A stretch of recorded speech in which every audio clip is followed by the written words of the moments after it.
All right, we are live here Monday locker room, the 29th of January. What a weekend we had! But I say, we got to do this right. I know he's not here. In honor of the man Hamin out there on vacation. We'll get the intro music going as we kick off latest episode here of the Monday locker room again in the rearview mirror. What a weekend it was! The Royal Rumble. Hey, we got a lot of over-the-top news and notes to cover from the world of professional wrestling. You got Hamin away at play somewhere in Caribbean. I don't know where he's at. He takes all these exotic vacations on that big oil money. You're not supposed to know. We're not supposed to know, right? Declassified, confidential. So no Hamin. You know what that means, baby? We had to call in the big guns. We had to call in the one and only to break all of this down for us here. You show him on Wednesdays with Big Ray. You're still across the board with we got to cover an Impact, TNA, now. All those big happenings. Everything with the boys down under with Jimmy T across the board. He is Mr. Pro Wrestling right there, ladies and gentlemen. The Vet joining us here this morning or this afternoon for the Monday locker room. Vet, how you doing, brother? Good morning, RBV. It is a pleasure to be back in the locker room. The smell of sweaty feet and Axe body spray. Loving it. How are you? I'm good. Like I said, man, kind of just running around with a chicken with the head cut off here this morning. Just figured, hey, after a great weekend, sleep in a little bit. I just fire up the studio. Everything's going to be ready to go, but hit some technical difficulties. Hey, but you got to call it on the fly. It's showtime, bell time. We are here, ready to go. A few dozen deep already in the chat room. A different start time here. We've been moving it around lately, so we do appreciate the Hamin Army. With getting those alerts, making sure they're filling up the chat, make sure they're joining it where it's at. And hey, I'm sure no one wants to miss this. Coming off the big weekend, Vet, or the big week that we had at WWE last week, all that news breaking, and I'm sure you talked about it to endless lengths across all the programs that you're on, from ringing the bell there at the Stock Exchange to the Netflix deal to The Rock joining the board to kind of the disturbing and disgusting news that we found out of some of the sexual appetite behaviors of one Vincent Kennedy McMahon. But with all of that happening, there was still a show to be had. It was still showtime. It was time to go over the top. It was Royal Rumble weekend. Of course, we're going to dive into all that. But outside of that, Vet, I know you're a sporty. I know your heart there, even though your heart's there in New York, you're out there on the left coast. So congratulations, I guess, are out there in order for a magnificent showing by the 49ers to claim their spot, that stamp, that ticket to the final dance. Now, they had to come back in great fashion there. But I believe it was the largest deficit for a comeback at halftime in an NFC championship game. Vet, do you chalk that up to a major meltdown by the Lions, or just one hell of an adjustment there at halftime for the Niners? I chalk it up to that's what was decided ahead of time. That's what I chalk it up to. I've been kind of, it occurred to me recently, it all kind of makes sense. We try to pretend football is real as much as we can, right? But I tried to tell some people, like at my job and, here and there, maybe on personal streams that I do, I say, look, put all your money on the Chiefs. Just do it, because that is what's happening. You can't stop it. It's going to happen. And if any of these teams tries to play real football, then the refs' flags will block out the sun. It's not going to happen. They have been working hard to capture the young female demographic that they haven't been getting, and maybe a little bit of older female demographic. I explained it like this: what's better than 2 tickets, a father and a son, to a game? How about 4 tickets, a father, a son, mother, and daughter? So right now, Taylor Swift has been positioned to get that demo, to get eyeballs on it, maybe hook some new fans, and they're not going to break those fans' hearts year one.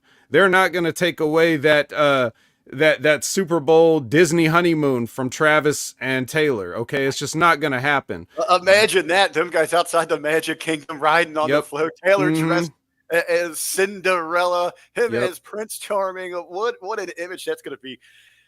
Yep. You're right though. And a lot of people, the diehards in for sports, for football, they're just like those deep inside the bubble in pro wrestling.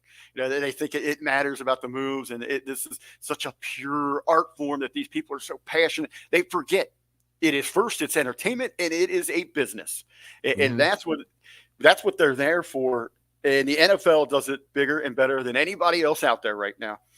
I saw this as I was getting ready this morning.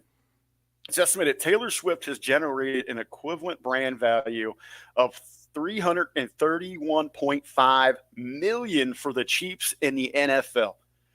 She showed up in September. $331.5 million for a girlfriend who gets every time that Kelsey makes a fiance play. Fiance, there we go. Oh man, you think about that, man. The wedding of a lifetime there.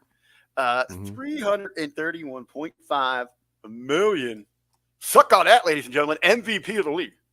Yep. And they're going after this now because they got the other thing they couldn't get, which was the nerds, right? They turned sports into Dungeons and Dragons with fantasy football and numbers and stats, and it's an RPG now. So now the kids that got stuffed in lockers by the football players can now enjoy the game on their own level, on their own terms. So now we've gotten that, and that has become such the entire driving revenue force behind not just football but pro sports is online gambling and these type of things. DraftKings sponsoring, that's not a conflict of interest or anything like that. So they've already got that. They got the nerds. So now they're going after what they don't have. And now, what else do you see? International expansion, right? And there are talks of going to play games in even other countries besides Mexico and England. Now we're talking about branching out into even other areas of the world to make American football even bigger. They're just not content to rake in the dollars here. They're going to get it from anywhere they can. And nobody can blame them. And so I would just like to see some of that initiative by some of the other companies. Maybe WWE is kind of going in that direction a little bit. Maybe they're following that lead. So it'll be interesting to see what they do in the coming years to try to, get some of that audience that they haven't gotten either in a while or never had. But make no mistake, the NFL is like, who don't we have that we can milk dry? Well, I think you're right. WWE is in a unique position, and they've been trying to break through with this for some. I mean, you go back to the golden era, the boom WrestleMania. That was based around that celebrity crossover, and it is something that Vince was so hungry for all these years. Breaking that mold, going into sports entertainment to be recognized at that level, and you're right. I mean, the NFL so far ahead of the curve. When they really started to boom, it was through the gambling and then expanding to those that might not have the financials that to just simply fantasy football. You get all of these people hooked, and as they continue to grow, do you think the WWE, always been a goal for theirs, always been a vision, but the current corporate structure, I mean, it's big time. I mean, you got the top there with Endeavor, everything there, TKO. You've got Rock now involved. You got the big Hollywood agent and Khan out there wheeling and dealing. These TV deals that they just signed, blockbuster deal with Netflix, they have elevated themselves to become real deal Hollywood here lately. They've been trying, but probably not completely unrelated to what we might touch upon later. That's a poor choice of words. I like your choice of words, blockbuster Netflix deal. That's a hilarious juxtaposition of terms as well. But yeah, Vince McMahon's a joke to them, like Hollywood in general. He's always been looked at like there's levels to like the way a Hollywood elite. It used to be like motion pictures is the thing and TV is down here. Like that used to be a big separation. Like if you were a movie actor that had to be on a TV show, your career was done basically. Now TV is like the new movies. People love binging seasons of things. So things kind of change. But one thing that has not changed is that Vince McMahon and his vision for wrestling have always been looked at as wannabes, right? Like you're trying to be us You're not us. You're the lowest class, a lowest common denominator version of us. If you don't know what if you're having trouble putting in perspective what I'm saying, just go watch No Holds Barred again. That's what Vince McMahon thinks a movie is, and then you look at that and you see how that would stack up to the people that run things out there. So now with the merger, the new ownership, leadership, whatever you want to say, they're much more interested in trying to be less more accepted, less ridiculous, less mocked, less looked down upon, I'm it seems like, I don't know if I can credit him for it, but it seems like Triple H was the guy that was like sending championship belts to winning sports teams or things like that to try to get that sort of crossover, like try to be legit. I've always advocated a sort of a shift in pro wrestling away from this goofy, terrible sketch comedy like bad Saturday Night Live, which is already bad. So imagine a grade below Saturday Night Live. And then shifting away from that into making it a little bit more sports. Like, can we just get a little more sports? We talked about this last time I did a show with you. Make it a little more sports. And then that will appeal more to people that think wrestling is too cartoonish. And then that'll help with the crossover appeal. It seems like they're leaning in that direction a little bit. So we'll see if they keep going in that direction. I don't think they're going to fall back into bad sketch comedy. But we'll see how far they lean into like trying to be just a little bit more legitimate with their presentation.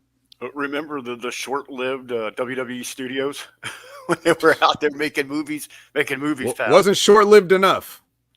As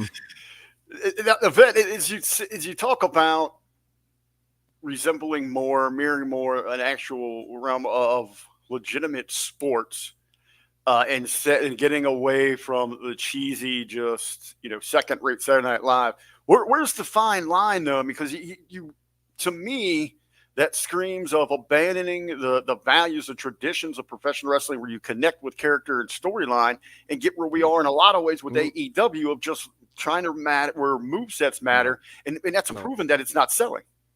No, that's not what I mean. Okay, when I say that, obviously, professional wrestling was founded on being a real sport, and they just lied about it. So that is the foundation of it. We got away from it going to cartoonish bullshit. That is where we went away from it, and Vince McMahon is to blame for that. So it's not like you can't have... Look, Gorgeous George was never affiliated with the World Wrestling Federation or Worldwide Wrestling Federation, as far as I know, but he was an outlandish character back when wrestling was legit, or supposed to be legit. They were still protecting the business, but you had a Gorgeous George. The idea is you have the characters and you want to see the characters win or lose. Where AEW is failing is they're not doing anything but presenting you guys that you're not necessarily interested in seeing. And they're not, in my opinion, taking the sports aspect far enough, because stuff just happens for no reason. And you still have guys getting jumped in promo segments or in-ring segments when you fired a guy for punching a guy in real life. So that doesn't make any sense. But WWE, I'll just give you an example, right? Would you say the LA Knight is an entertaining guy? Absolutely. Okay, what has he been presented as other than a guy that goes out and wrestles matches? Yeah, I see your point there. I mean, you see what I'm saying? Like charisma, a personality. Yeah, and I think it's as we're, what we were just talking about, when we're talking about characters, connection, and storytelling. Sunday did it a lot better than Saturday this week, because that's what the NFL does. Right. As I regularly say, the NFL out pro wrestling's pro wrestling. Because of all those storylines that we had. Exactly. And remember, the WWE is in a cleanup mode. Like, they're trying to pick up pieces and go in a different direction now. Like, it's all pretty new, but we want everything right now, right? Like, we want everything to just instantly be exactly how we want it. And it takes time to turn, a gigantic, cruise ship around. It doesn't just turn in a 180 instantly. You have to slowly turn it and get it back on course. So I think they're trying to do that. To me, it looks like they're trying to do that. especially because I've been watching it the whole time and I've seen how it's, they've gone through different phases and different streaks of being barely watchable to somewhat interesting, to just sometimes just plain boring. But I think the key is you keep the elements that have always worked of taking a compelling person, letting them do what makes them compelling, and then dropping them in a sports environment, right? Like Steve Austin, we had Steve Austin do a lot of stuff, right? Like drive a Zamboni or whatever. But ultimately, all Steve Austin wanted to do is be the WWF champion. That's all he ever was trying to ever do. Like ultimately, he didn't really get sidetracked from that. His whole thing was, I need to be the WWF champion. So it's drink a little beer. Yeah, well, that's on the, that's just a perk. But, Right. you can afford more beer as the champion. So you see, you take the characters and you put them in the sports, and then people will care about the sports. That's the whole idea. Look what's happening. Look, what we just talk about. We talk about Taylor Swift. What does Taylor Swift have to do with the football game? Nothing. But she's there to get the girls to watch football. And not every girl is going to like football just because they like Taylor Swift. But some of them might be like, hey, this game's kind of fun. There's going to be some conversion ratio there. So if you got the guys like, oh, let me see what LA Knight's about. Let me see what this Cody Rhodes about. Let's see what CM Punk is about. Let's see what Roman Reigns is about. Let's see what all these guys are about. And then you might become a wrestling fan or you might not. But we just have to, more than anything, get away from embarrassing fans of wrestling. Like, you don't want that feeling that you used to get when your family would walk in and then, they'd be doing some ridiculous shit. Like right when somebody else walks through the room, they're doing, like Mae Young's giving birth to a hand and you're like, look, it's not always like this. That kind of stuff. Like, we just have to get away from embarrassing shit like that. I'm not saying everything has to be taken like seriously, but I think if we go back to the roots, like try to pretend it's real a little bit and then have the good characters and everything and get people motivated to follow these characters, use those angles and everything to get people invested in the characters and follow the characters. They've been really doing that. I'll give you an example really well on Monday Night Raw.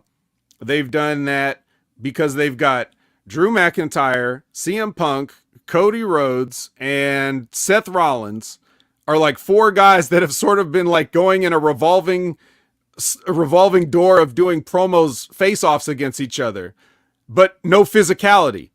The words are carrying the angle. And now you've got a potential because now any one of these four guys could match up against another one, and we would want to see that. Not only because they've talked us into it, that's the whole point. Talk us into the building, right? And then they've also not touched, so we haven't seen them just get in a fist fight. Too much in pro wrestling, especially in AEW, WWE also, every wrestling promotion, TNA, whoever, they try to use a fight to sell us on a wrestling match. And that's backwards, right? They're supposed to promote a match so that we want to see it because we haven't seen it. And then a fight might break out in this professional match and things could get personal. Things could get ugly. That's the thing. If you do the pull aparts and everything 3 weeks before the match, then they tie up and do a headlock. It's like, I feel you've missed it. So, there's my long rambling promo. Put me on Monday Night Raw. They're lighting the candle at the wrong end. Right. And so let that slow burn. We're talking about the comparison with actual sport. And that's really where I wanted to start the conversation with the Rumble weekend, and to kind of start backwards, as it seems to be that's where the buzz is at. And it's what happened after the event went off the air, and it's at the presser. Before we dive into the actual conversations that happened there, the questions that were asked, how people are perceiving this thing, how it played out, let me ask you, Vet, what's your feeling on the actual pressers, these scrums that they call them in AEW? I know this really stems from that you've known about because you follow over in Japan, because they've always been a part of the traditions of the shows over there, which is presented completely different than Western pro wrestling, where it seems to work much better over there. But I'm of the opinion, if done properly, these things can work. They're okay. But overall, what are they adding to the value of the product and selling professional wrestling in 2024? None to me. None to you? I mean, yeah. Well, and the main thing, I guess, to kind of lead you in on this, is they're not defined enough for me. They're wishy-washy. I think Cody does a really good job as he's become kind of the talking head or representative at each of these, where they'll ask him real world based questions, and he knows how to answer those while protecting the business, while not really exposing and just saying, yeah, that was a great performance we just gave you out there. We just came off the stage, or the cameras are off. Cody does a great job of blurring those lines and walking between those and giving an honest answer for the real question while not exposing the business. But, we go back to like this one. Bailey went from Damage Control Bailey to Mark Fan Bailey, the real person when she sat down there. And she was so excited for her opportunity there. But I don't think she did anything to protect what was going on there. Cody, they're so back and forth. They're not furthering wrestling business to me. Right. Yeah, I would get rid of them personally, but what their value is, I guess, is the content. It's another hour of content that you can get on Peacock or whatever that gets them views, right? I think that's ultimately live watchable hours. Right. And that's ultimately the same thing for AEW. It's not officially part of their show, but you can go to YouTube or whatever it is live afterwards and watch those scrums and things like that. It's content for them, and they are really bad at like you said, the wishy-washiness of one question is a complete shoot question and they break character, and then the next minute Chris Jericho's walking in with a bat trying to get an angle for Dynamite, and it's like, get the fuck out of here. It's you got to pick one. So you brought up New Japan, for example. New Japan will have a press conference ahead of one of their events, and it'll be a boring press conference where everybody sits down, they get their moment to comment. They do it all in character. They don't break character in Japan ever. They never expose the business in Japan. And it's a boring press conference the same way you might find an NFL press conference kind of boring, where they ask the same ass questions that the coaches can't answer.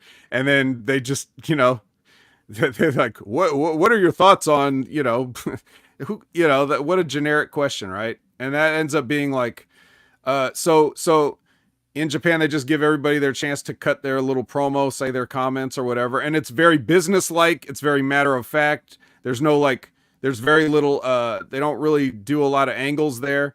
And I love that. I love that it's boring. I love that it's because real life is kind of boring, right? So they're protecting the business in that way. If the WWE did something like that, where the questions were very limited and maybe the questions are even provided by WWE, like, hey, you ask these questions, that's your role tonight, and we will answer them. That could be okay. And if they want to have this completely separate thing where they totally expose the business, okay, it's got to be that. But we can't be having people ask Mark questions if you're going to expose the business. So you have to pick one, in my opinion, if you're going to do it. And the other thing I would say is what you said about not exposing the business in the way Cody dances around that. That's one of the things that really made those promos that have been going on Monday Night Raw so good, because these guys they're telling the truth without exposing the business. Like, all these things still work in a kayfabe sense to get us to buy into it, but they're still telling the truth about things that really happened. People are like, that Cody and Punk thing was, but it's like, yeah, but it was really good because of the artfulness with which they circumvented the idea that pro wrestling is phony. Like they were telling the truth about things that really happened that I can confirm because I was there. So to me, it's personal, but to the average fan, it may not be that interesting on that level, but it's still interesting in the sense that they're trying to sell you a potential fight, and they're trying to hype the Rumble that's coming up, and what's going to happen if these friends meet in the Rumble. When if you hear the phrase every man for himself anymore in your life, I'm sure it won't be too soon, but Yeah, I just think that with the pressers, you only open yourself up to, like, well, people are going to go into business for themselves, like, Nick Houseman or any of these guys. Like, you're just giving them that opportunity. It's so funny. This whole reason that CM Punk is in this situation is because he Because was of a in a presser. scrum, and Tony still does them. It could happen again at any moment. So maybe he likes, living on the edge like that. But or maybe it's fun for him to feel important. But then I don't know why the WWE would do it, other than Peacock's like, hey, give us an extra hour. I don't know. But just for me, um, I would just get rid of them unless you're going to totally control all of it. Well, I do, Todd Brantley here talking about, that they should have people there with a presence like Chris Van Vliet, that who actually, to me, it resembles really what journalism should be in pro wrestling. And why isn't Bill Apter at every one of those things? That Yeah. it really has defined and meant and actually given to the professional wrestling business as a journalist. Ryan K. Bowman, Dr. Chris over at Sportskeeda. Those are Mm-hmm. people that are actually contributing back and not trying to just, be the next Crash TV, TMZ style reporter, if you will, in professional wrestling. Now, I know that Houseman caught a lot of flack for his question, especially because he asked it to Cody. You're talking about controlling these things. Man, his question felt so fed to him. And Mm-hmm. we know that those two know each other. They always tease, some kind of, personal relationship or regular communications between them. I thought it was well worded, what Houseman had asked. And a lot of people are like, why are you asking Cody this? I think the question was on point with Cody because it was about how are the talents handling this. You still got to Yeah. come to work, and you got this. The whole ceiling seems like it's crashing down. Now, Let me just interject one thing real quick. I'm sure that because he knows, I mean, I don't know. I would just suspect that Houseman knows he's on thin ice. So he probably spent all weekend writing that question. But continue. I wonder, when I say that it was fed to him, I wonder, if he did send that to some people. Like, do you think this? And you're right. There's probably like 50 drafts of just Yeah. getting that question just worded the way that he wanted. And what we got, and I've been, working locally here in media. I've been to some other pressers for the Bengals or whatever case might be. You usually have a press agent, a representative before those things start, that welcome in the media and will set boundaries for what you can and cannot. Now, you're always going to have somebody try, to Sure. go rogue, go into business for themselves. How did you feel? All right, so how did you feel that Triple H handled this? Now, I thought for him, I know he's getting there's a lot of flack out there that that he was tiptoeing, that they had him razzled, they had him on the ropes, if you will. I thought that it was perfect. He immediately said, "Hey, this is happening, but I'm not going to address that. That's not Mm-hmm. his job. That's not his position in that company.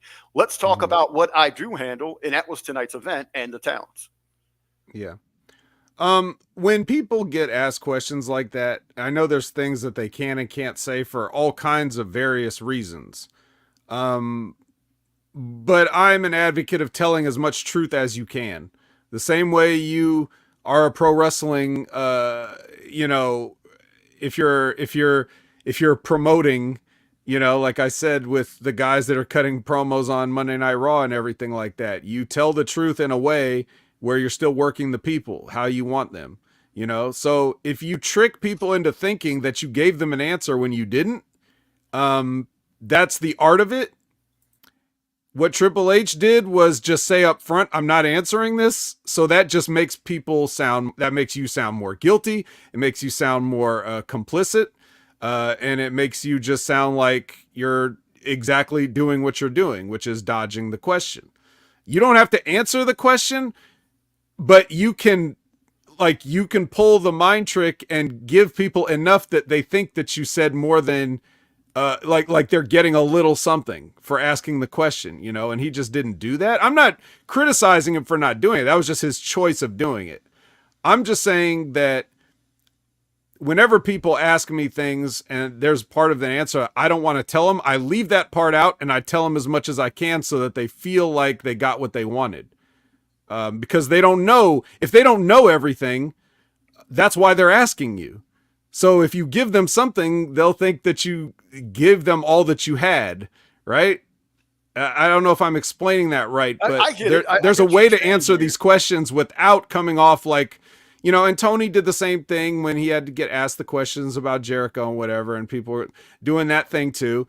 Like I can't talk about that, or even when people say, well, okay, but how do you feel about, whatever happened at All Out, or like, how do you personally feel? I can't talk about, like, that's what gets people to like continue to ask you those questions because you didn't give them an answer, right? There have been a lot of comparisons here between Triple H handling the situation and Tony Khan when he kind of no sells those sorts of things. And, let's talk about ratings, things like that. There is a major difference here. Triple H is not the head of that company. Yeah. Triple H is CEO of WWE, which is a department of the parent company. Everything kind of under the TKO umbrella here. There's your difference. When it comes to AEW, it starts, rolls through, and the buck stops with Tony Khan. Therein lies a difference there. You are right, though. When you have these legalities, these issues like that, and I do agree with you, Vet, where, okay, give them some kind of answer, fool them into thinking you fed them. But the way everything gets misconstrued and twisted and manipulated these days, those legal departments have got those employees, their arms twisted, not to give them anything. Just so it it's the art of saying nothing. There's like so many people that can spend minutes saying absolutely nothing. They're really good at it. I'm just saying Triple H couldn't do it, and Tony Khan obviously couldn't do it regardless of their position. There's a way to do it. I guess you would just have to ask me a question I wouldn't want to answer so I could show you how to do it. But, I get what you're saying, but there's another thing that I think a lot of people are missing here with Triple H, and it is just the basic bottom line human factor. Outside of his responsibilities to the talents, to the fans, to the WWE, to Endeavor, whatever the case might be, those questions are very personal. That is his family. Now Triple H himself, he might not give a damn about selling out the old man Vince McMahon, knowing what's been going on here for years. But most certainly, he is going to be there to protect his wife, even if a lot of rumors if the marriage isn't that great. But first and foremost, his children. His wife, that is her father. His children, that is their grandfather. He doesn't want to get overly involved with this to protect them because they're the ones that have to live with this in their everyday life. Triple H is going to have to go home and answer why his kids come in. Why am I going to school and they're saying grandpa shit on some girl? And that's something that really hits at home that he has to deal with and he has to protect. Yep, he does. He does have to, and like I said, I don't blame him. I don't blame Tony.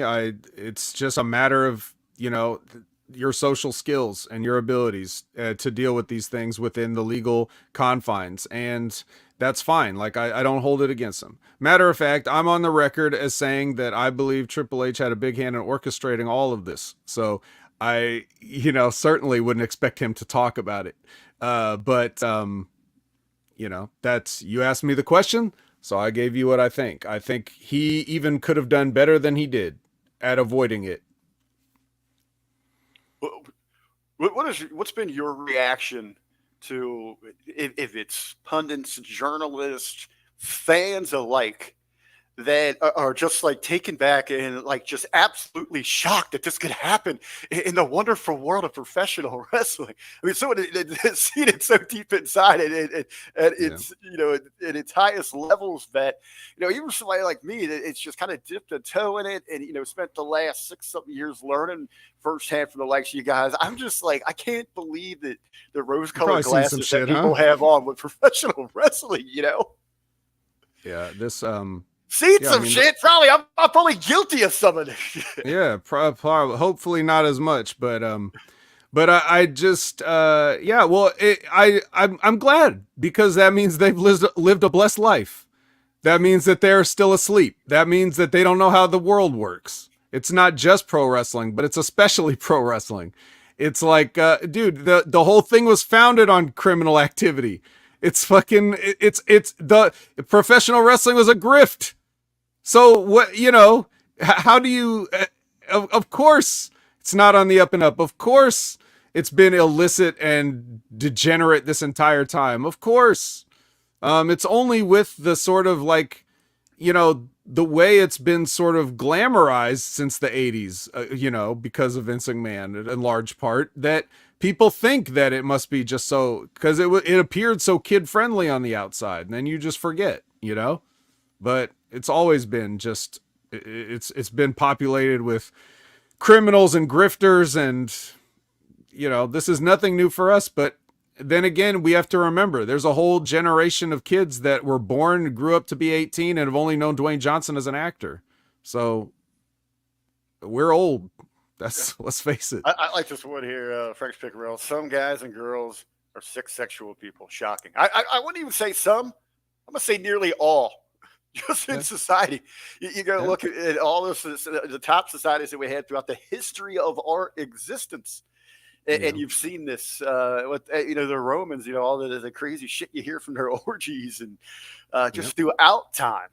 I think in the larger, over the, becoming an adult from a child and getting to see the things that you didn't want to see and having to find out certain truths about things and people over the years and years.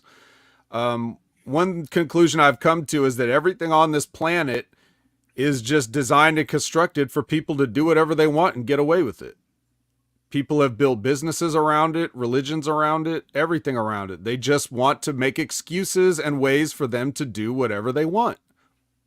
So it shouldn't be a surprise. Everybody is just trying to do whatever the hell they want and get away with it. That's human existence in a nutshell. Absolutely. All right, so I guess on the pressers, we're in agreement here. They're not doing anything. We don't need it. They're doing something. They give plenty of stuff for the sheets to keep talking about, and they give plenty of things for the internet fans to keep talking about and harping on and giving their takes on. But for business, no, they don't draw one dime because you can't buy a ticket to it. The chat's been kind of mentioning this. We've had some comments over there, and your good friend, old Colin, my song over in a private chat we got with the HMG. He had mentioned it. He had wished that this had been Dana White. He mentioned him just going. I mean, heads would have been rolling. He would have been snapping necks, pulling press passes. Now that would have been a show.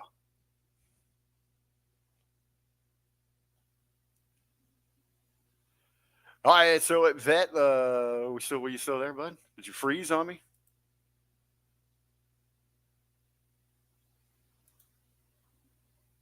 I think I might got a freeze here because I am. All right, Vet, are you back there?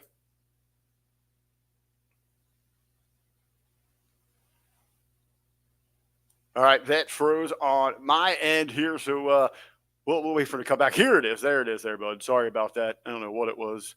I had clicked to open a new tab, and it kind of paused the project there. As we're waiting for the stream to catch up, we will get rolling here. Apologies to everybody there. Keep joining us in the chat. We'll keep rolling along here.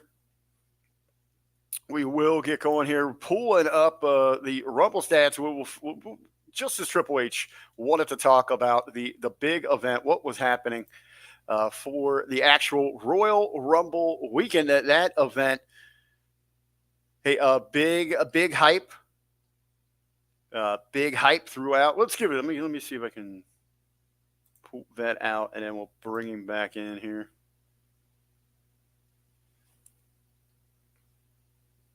Technical difficulties here. All right, we'll see. We get Vet back in here. But anyway, ladies and gentlemen, as Triple H had mentioned in the presser, he wanted to talk about the highlights of the event. He had ran those down, the anticipation, the first endeavor event for WWE under that banner, all the great things that they had going on throughout the week. They had said it was, besides a WrestleMania event, this year's Rumble set an all-time record for gross sales at the gate. Um, yeah, let's see what we got here on the chat. We're waiting to see if we can get Bet back in. He's going to re-enter the chat here. But anyway, they set an all-time gross sales at the gate. Of course, social media numbers simply incredible. And a new attendance record there at Tropicana Field. I know they had over 44,000 strong. I did want to talk about that. The audience, the wrestling, so much great wrestling tradition there in that area, that Tampa area, St. Pete area. Of course, well known for all the contributions to the runs with Dusty Rhodes back in the day, really helping put that territory on the map. All the great names that ran through there over the years. Great to see pro wrestling returning there. Of course, we had WWE so involved there during Thunderdome when they had to run without the crowds during the COVID pandemic. But all in all, the last couple of years, that area of the country, those fans down there in the Tampa, St. Pete area, been getting quite a knock just for not being up to par with some of the other major markets, the diehard fans out there around and about. And that was kind of the sense that I've seen checking out some of the wrestling circles online. These fans taking a lot of heat from not really bringing that emotion, bringing that thunder to the event. Even the first watch, it was like, man, this crowd seems so out of it. We're not getting those big pops. They seem to be missing some of the moments that they should be more into. Going back and watching the event a few more times, fast forward to trying to pick out some, crowd reactions, production happenings there. Yeah, I got to be honest. I don't want to put a lot of this on the crowd. I think a lot of it has to do, and from a production aspect here for WWE, where it's a setup. When you go to these Major League Baseball stadiums, it's so difficult to get really that fan-friendly staging and entrance along with the ring there. So you come in here, you really don't have a set stage. You've got that jagged, that curved, that hard angle on your entrance. So once you could tell from the audience, they would hear the music playing. They would hear that music playing, and they're kind of looking for, they can't see what's happening. A large portion of the audience live in the arena cannot see who's coming through that curtain. So they don't have the big jumbotron right there at the entrance. So you're trying to find a screen and make sense of what's happening. So finally, when you got your eyes either on the big jumbotron there above the ring, or you find something around the arena, you've got that delayed reaction. So it's gonna set off those big pops that we're used to when we get those entrances, the big names, the surprise entrances, inside, especially the Rumble match itself. The first Rumble match there, it's going to have the advantage, all the excitement. This is one of the biggest events of the year, and really all of pro wrestling existence is the Rumble because it is so unique. But you go out there, the ladies, man, a lot of their music is so bland. Their entrances are, so similar. And a large part of the audience that maybe isn't tuning in each and every week, that isn't, inside of that bubble, studying all of the characters, all of the storylines, they're not familiar with these ladies. And I think it's a detriment to it. They got some tremendous talent, great upside inside of that roster, but it's hard for those audiences to connect, and you're not going to get that big pop. I think that was a production failure more than anything else for some of the reactions from the crowd there. What are we talking about? I was just talking about the setup there at Tropicana and how difficult it is with the baseball stadium. You don't have that big stage there. The way that the entrance is set up, you've got that hard, sharp turn inside of it. So, going back and watching some of the, just the playbacks on the Rumble, the audience there was catching a lot of flack for maybe not being on top of stuff. But it's so hard, especially in a Rumble where you can't see who's coming in. You might not, recognize the entrance music to boom, jump on that moment. I thought the crowd was pretty good. It's just that when you're in those big stadiums, the sound rises, so it doesn't sound as loud on TV. I thought a lot of it was delayed. I mean, how do you feel about? I mean, to me, it's that initial reaction. The visual there is so difficult inside, especially the baseball stadiums. Yeah, that's part of it, of course. You should have some screens that you could look at though at several different places, you know, wherever Right. you are You in the got the big crowd. one obviously hanging above the ring itself. Right. But I And think it it's was just it just takes it just takes this is historic. It just takes a time for like depending on the acoustics of the place, you know, if you're it's literally twice as many people as they usually fit in a building for TV or whatever, and they've even been running some like 20,000 seat arenas for pay-per-views, smaller pay-per-views and things like that. So those crowds are going to be a lot more louder and immediate sounding, but when you have those big opens, especially if it's open. There's a roof on Tropicana, right? So yes. you know that helps a little bit, but it's just so big. So it's just a thing. Go back and watch old wrestling. See, it's very similar. I wasn't too worried about that. The crowd seemed to be with a lot of the stuff, and they were certainly with all the people that you'd expect them to be with. Um, Notwithstanding the fact that, like I think you were saying, that a lot of these women, they ain't gonna get the pops. They're just there because you need 30 women or you need 30 guys and whatever. So yeah, a lot of that stuff sounded delayed because the people are reacting and then the sound is like rising up into the air, you know. Like I said, It's a thing. as I mentioned, a lot of the girls' entrances are very generic. Unless you're following week in, week out across to all the brands, you're just not familiar with some of Hmm. the talents. And I don't want to make that as a knock that people just aren't interested in them. It's just the nature of the viewer habits.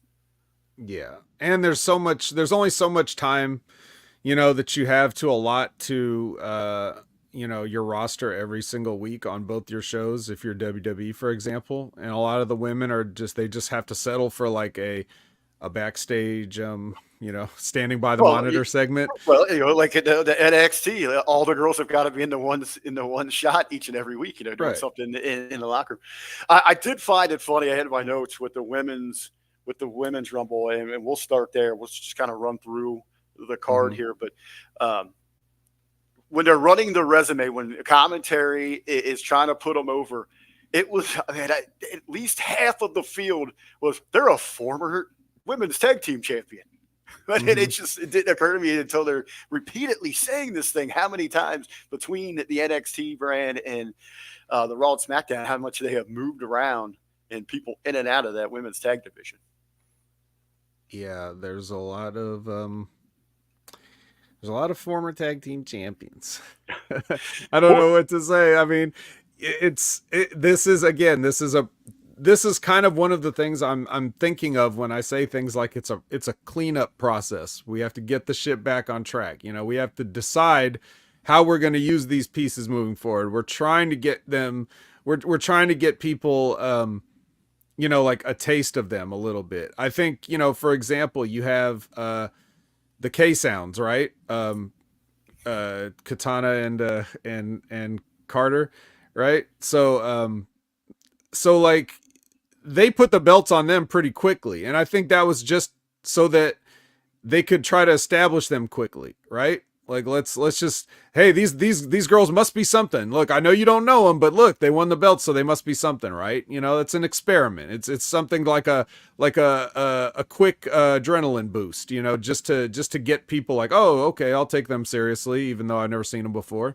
You can argue how well that worked. I don't think they sold any extra tickets per se, but for their TV presence, it helped them. And I'm happy for them because they've really worked hard as two girls who are kind of floundering in the NXT system, and then probably one day pitched themselves as a tag team, or somebody pitched for them to be a tag team. And then they really worked hard on being a tag team and doing tag team things more so than even some respected and decorated tag teams out there in the business. So they're trying to learn the art of tag team wrestling, but it's really hard when there's no good tag team divisions anywhere in wrestling too. So maybe somebody's idea was like, let's put the belts on them real quick, give them a shot in the arm, and then and then then it'll mean something when the Kabuki Warriors take it back, and all this other stuff. Give them tell that story with Damage Control. Like, look, everybody's got a belt except for Bailey, and that kind of thing. Like, I can see kind of what they're trying to do, and it doesn't have to like set the world on fire immediately, as long as we can see where they're going. So like this Rumble, there's going to be a lot of who. Maybe by next Rumble, there'll be less who and more ooh, right? That's like the hope. That. So we'll see. Ooh to the ooh. I like that. Before we start breaking down the match itself here, we'll throw up here Mike Martin mentioning he doesn't care what they say. Michael Cole is much better with Pat Mack, higher energy. What'd you think of commentary for the show, especially for the Let's Go? The big surprise return there of Pat McAfee. Well, without a degenerate psychopath screaming in their ears all the time, I'm sure they were much able to convey the messages they wanted to convey in the way they wanted to convey them. So it sounded like they were having fun. Like there was a lot of stuff that was just like, whenever Pat McAfee's out there, he doesn't give a fuck. So they have to either play off that or just come off awkward. So they chose to play off it. I did enjoy that. He brings a unique style to it where, it's obvious that he hasn't watched everything. He's asking different questions. So you kind of get that banter, that fan-esque conversation through your commentary. For these Rumble matches, Vet, let's break them down into thirds. I'll kind of just go through 10 at a time. And as they made their way out, and you can kind of just pick out things that stood out to you in those blocks, some positives, things you were disappointed with. We get the big number one coming out is Natalya. And we get our first big surprise at 2. I don't necessarily say a surprise, but a very nice welcome home for Naomi. Our eventual winner, Bailey, would come in at 3. Candice LeRae at 4. Very interested to get your take on this and representation and what this means for their company. But Jordynne Grace, the TNA Knockouts champion at 5, followed by Indy Hartwell at 7. 1.5 of those women's tag team champions, Asuka. Then we got Ivy Nile, who you're very familiar with down there in NXT. Then Katana Chance out. And at the 10th spot, wrapping up that first third, one of the favorites there in the match, Bianca Belair. Yeah. Well, let's, the people that have been in WWE, we know who they are, pretty much. We're talking about Naomi coming back and Jordynne Grace coming in for a guest spot. Very nice. I think this is, again, I'm on the record of saying, like, I think it's time we're not going to go back to the territory days, but we can pretend each company is a little bit of a territory, and maybe when somebody needs like a little refresh, they can go somewhere, without getting signed to a long-term deal. You can bring a person in if you want to use them and not just lock them down. You could just bring them in for a few dates. Jordynne Grace showing up as the Knockouts champion. Couple of years ago, Mickie James did the same thing as a Knockouts champion, so good job there. Can we get anybody else besides a Knockouts champion, perhaps? Perhaps a Moose could have appeared. Could there have been a Moose sighting, maybe next year? We never know. And that's the thing. If you bring in a Moose, can a Moose just work like a 4-week, 5-week, 6-week program with whoever's the champ at the time, whether that be Roman or Cody or whoever else, Seth Rollins, whatever you want to do?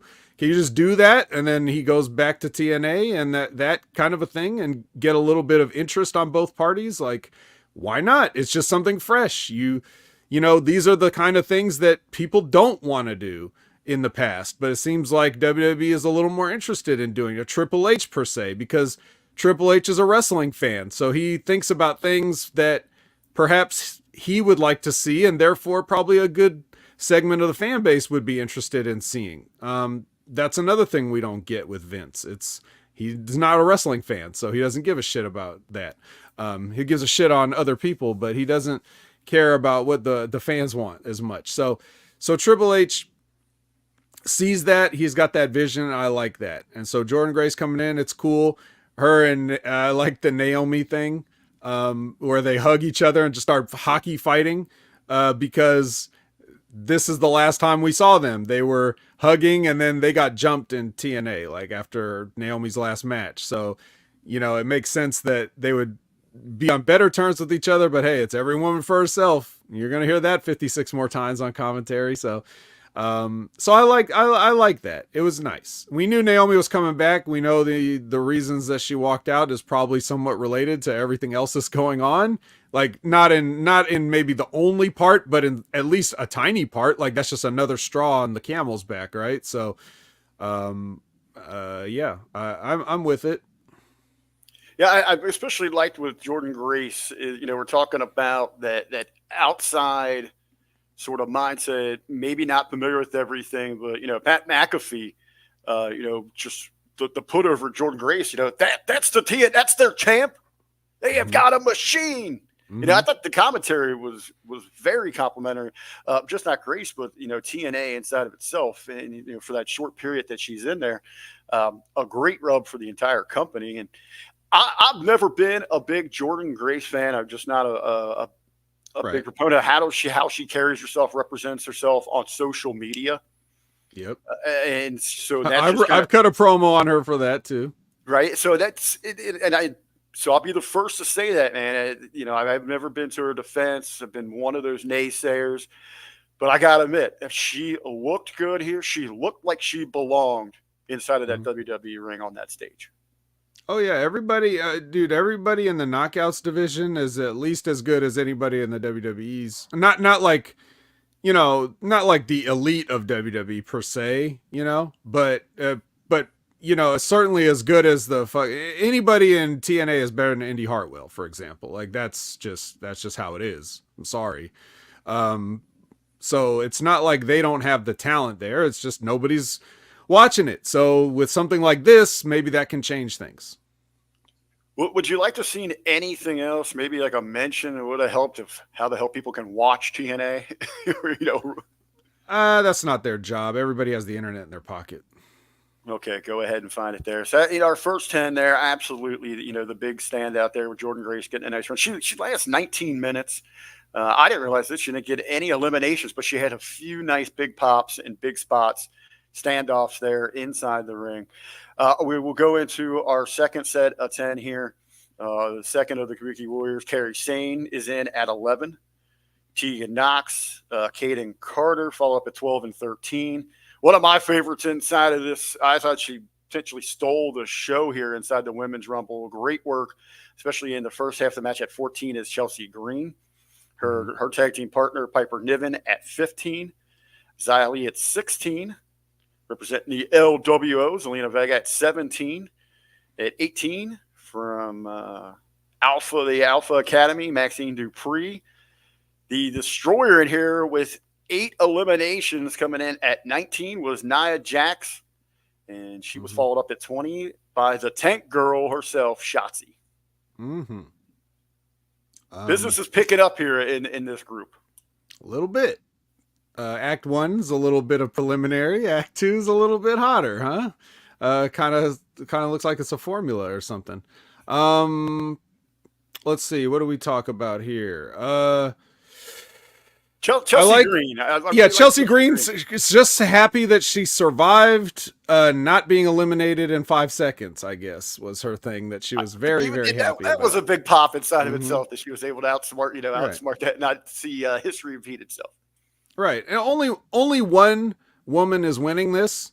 So as long as you can get something that people will remember, or something that's more importantly, like it's your character. It fits your character. What would you do in this situation, and how would you behave? Like that creates those memorable moments, I think. So I like that part. And let me think. When they were doing the squash sequence on Green there in the corner.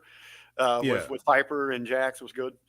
Right. Yeah. All that stuff. And then of course, Nia Jax coming in, and of course it's, they set this up to where she's going to look like the favorite, right? Not only for obvious reasons, but just because within the match, they're showing that, like, well, how are they going to get Nia out? They're all going to have to work together to do this, or so we think.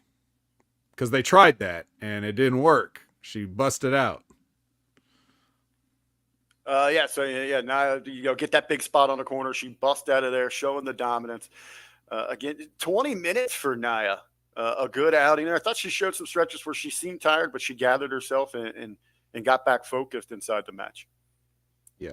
It's hard to tell when somebody's tired or if they're just selling, unless you even if you have a trained eye, you just never know. You're going to want to. Well, I'll get to that in a second. I was going to say, hold that thought, because I think I know where we're going with that. Because this is one of the big things I wanted to ask you later on here in the show. Let's go 21 through 30. We got some heavy hitters coming out, getting going with the man. She looked determined. I like Becky's entrance. Mm-hmm. We get so many people come out and they want to, do the smile and the wave. Yeah. Becky's got business to take care of. Yeah, they got to do the smile and the wave because, like I said, only one of them's winning, so they got to get something. They better get that smile and wave in. Becky had that bitch face on. She was ready to take care of business. She is in at 21, followed up by 22 by Alba Fire. The submission magician, Shayna Baszler at 23. We also get here at 24. This is Van Hala's spot, but R-Truth making his entrance here. He's getting confused at which match this is. Let's pause for the guys here. What'd you think of this R-Truth spot? Possibly line of the night here as he's getting escorted from the ring. He looks over at Adam Pearce and he asks the question, all the people in there are really women? All of them? Come on, big pop there. That's a good double meaning line that you can take it as him being innocent. Like, there's no way I could have been this wrong to come out here, right? And also just to take that shot, like, little social commentary maybe. Yeah. Yeah, a nice pop moment there, getting R-Truth involved. And Hala, hey, you were talking about Moose. There's only room for one big set of antlers. Michael Cole, True. Man, really excited here for Van Hala having the antlers back out. Right. She ties the record, only 5 seconds inside of the match. At 25, Meechin comes in. Zoe Starks at 26. Roxanne Perez from NXT at 27. I guess we got the good-looking pops coming here. A big pop, maybe the biggest for the match, is we get Jade Cargill comes out at 28. Looks like an absolute star. How do you follow that act up? The looks of Jade Cargill? How about Tiffany Stratton at 29? And then did not follow it, by the way, but the not the pop, but the looks. Yeah. But I guess what was supposed to be that big moment that I thought maybe felt a little flat at 30 was the return of Liv Morgan. Okay, yeah, they may have underestimated the drawing ability of Liv Morgan here, but do you think a lot of it was because there was so much anticipation and hope that might have been it's boss time, Sasha Banks return? Yeah, probably. I would say that 30 spot has become a very hard spot to fill, especially going back to the disappointment. I mean, when Rey Mysterio gets booed out because they expected somebody else in the form of Daniel Bryan, it seems like that 30's become a very difficult spot to fill. Yeah, well, here's the thing. If you book based on expectations and surprises, you invariably are failing your business in the long run because everybody's just going to be disappointed no matter what. So what they did here is, instead of surprises, which you got a couple surprises, or returns, I don't count a return as a surprise, right? Like, that's not really the same. But you're basically counting on the strength of the stories that you've told leading up to this. So that's more so for the men's rumble here. I didn't really see too much of the story inside. They didn't seem to make too much of the stories that they had set up.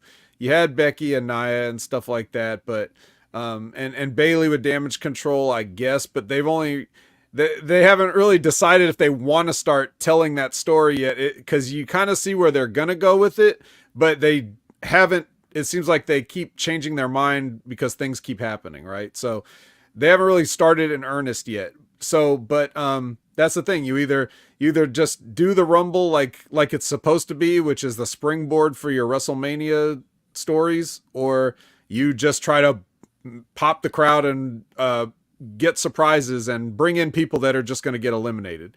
Like if Sasha, for example, is thinking about like she's going to come back, right? I can see the logic of her not coming back in the Rumble because then she just has to come back and then get thrown out.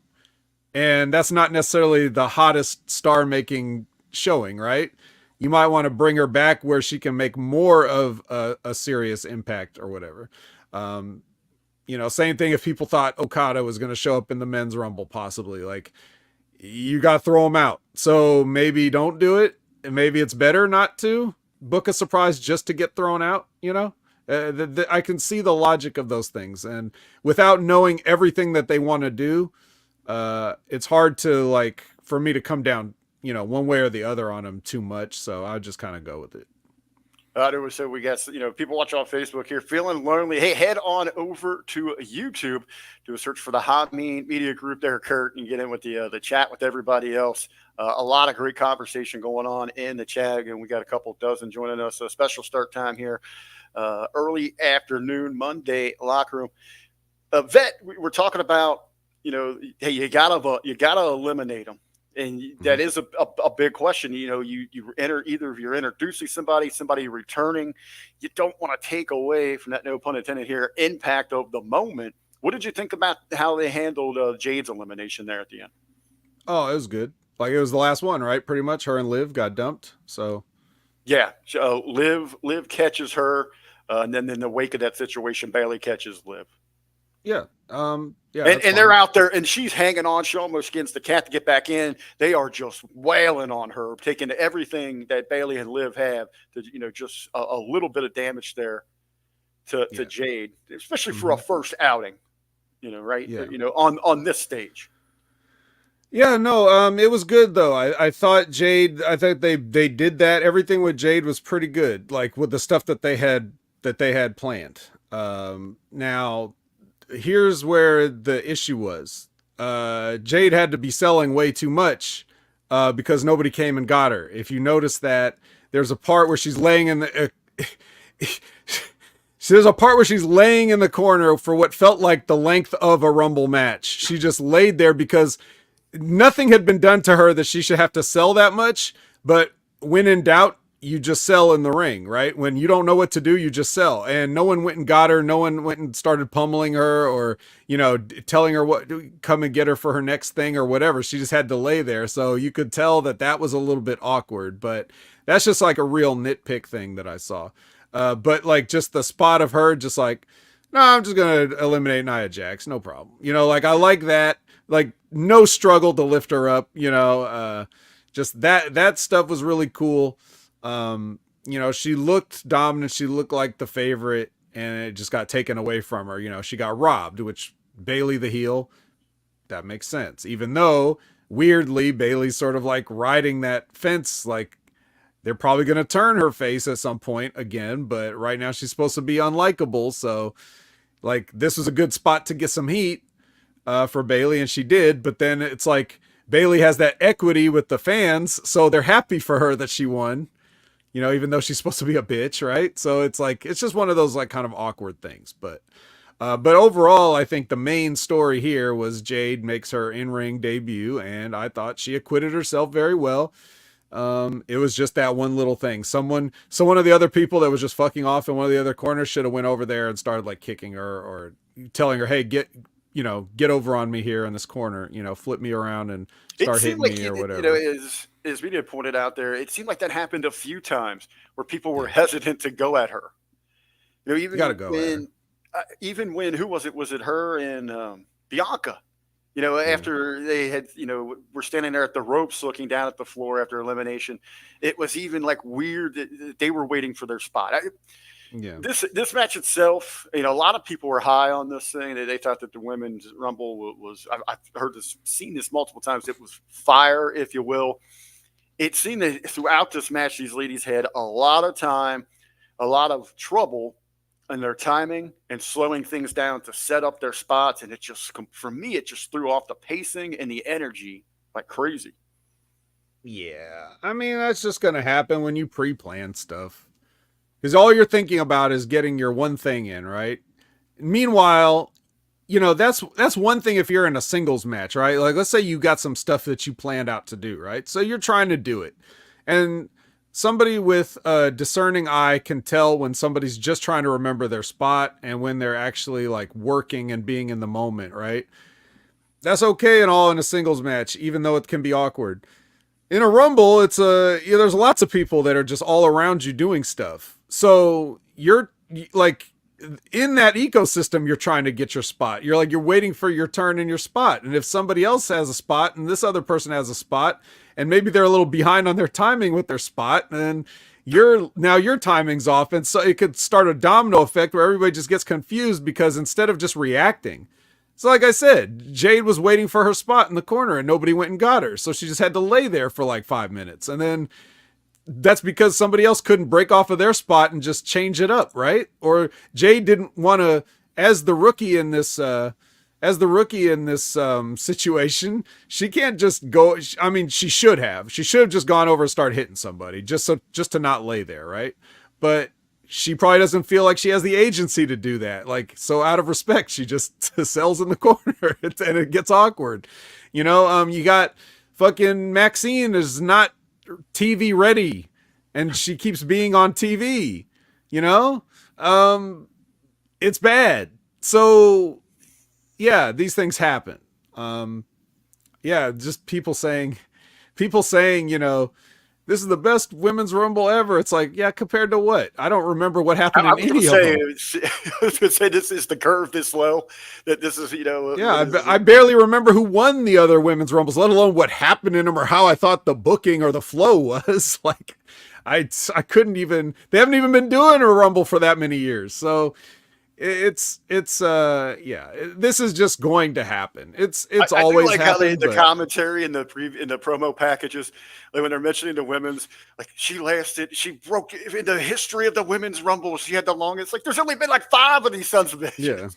Yeah, yeah. And in rumbles past, when you're talking about like the early days of the rumble, like 89, 90 and stuff, like when you got all these territory guys that are in there and they've been in how many battle royals in their lives and they just know what to do. You just wander around and let somebody choke you for a while and like don't do anything much, and it's only this other generation that has to get their spots in, their springboard crossbodies like Ricochet and Logan Paul, and like they got to have these big moments and stuff, and like they're doing that, and that's kind of that feeds into this. Then it looks like a little more choreographed, but it might be a little more exciting than just a bunch of guys lumbering around and choking each other in the corner, and stuff like that too. So it's the more complications that you add to it, the more opportunities you have for failure is all I'm saying. Well, we do the ladies rumble in the books. Bayley picks up her first Royal Rumble win. She's going to be able to select the champion of her choice to face at WrestleMania.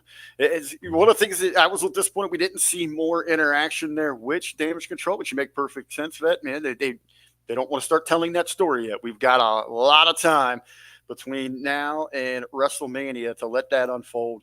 To be interesting to see how that works.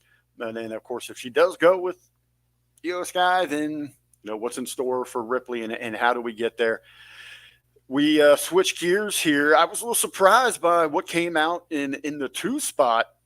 A lot of intrigue going to this. This was pretty much the SmackDown hype.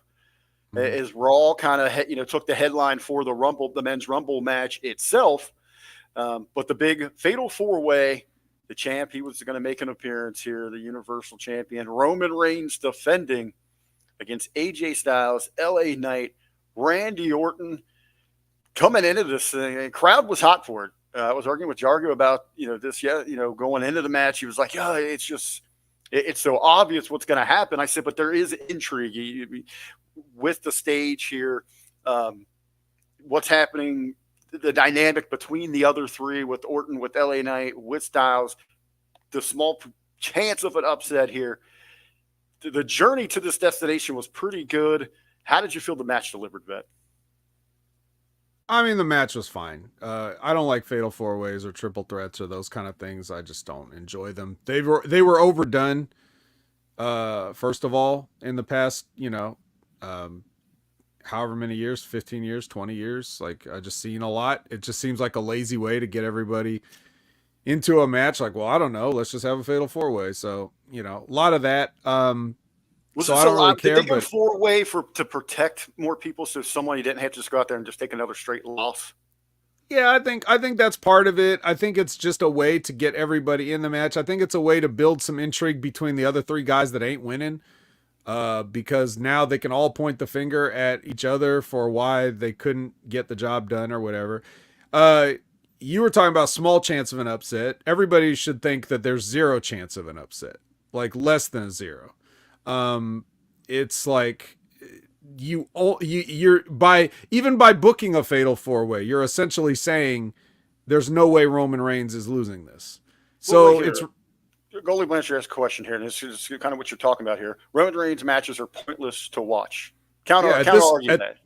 I can't. They're because of exactly what I'm just saying. Like, he said that probably before he knew what I was going to say, which is this is just a treading water until a moment when you think he might lose, right? So there's no way that it wouldn't be at the biggest possible moment. We thought it would be last year, or I did, and they didn't do it. I have my own theories on why that happened, but it's just it's like, well, the next best time would be this year. So they better fucking do it, because it's they've barely limped along through the past year with sort of Roman as champion, and it's exactly what Gully's saying. They're pointless to watch. Nobody thinks he's going to lose. The only time they think he has a chance of losing is a WrestleMania moment. So it's like we have to wait 1 year to see Roman Reigns maybe lose. And so while they can be entertaining in and of themselves as a match, and I always find it entertaining to watch Paul Heyman. Like, the best part of any Roman Reigns match is Paul Heyman. If you just watch his face anytime they show it on camera, it's the most entertaining thing on the show, or one of the most entertaining things to me. But yeah, and that's why this was in the 2 spot, because nobody thought there was going to be any other outcome. So it's like, okay, this is sort of your, come down match after the women's rumble and the hype of Bayley winning, whatever that may be. And now you got this. We know what's going to happen, but hey, you guys get to see stars and entrances. Hey, you get to see AJ Styles, and hey, you get to see LA Knight. You like that guy. And oh, this guy named Randy Orton. And look, it's a tribal chief making a wrestling appearance. So people were happy with just the entrances. The match was over after the entrances, really.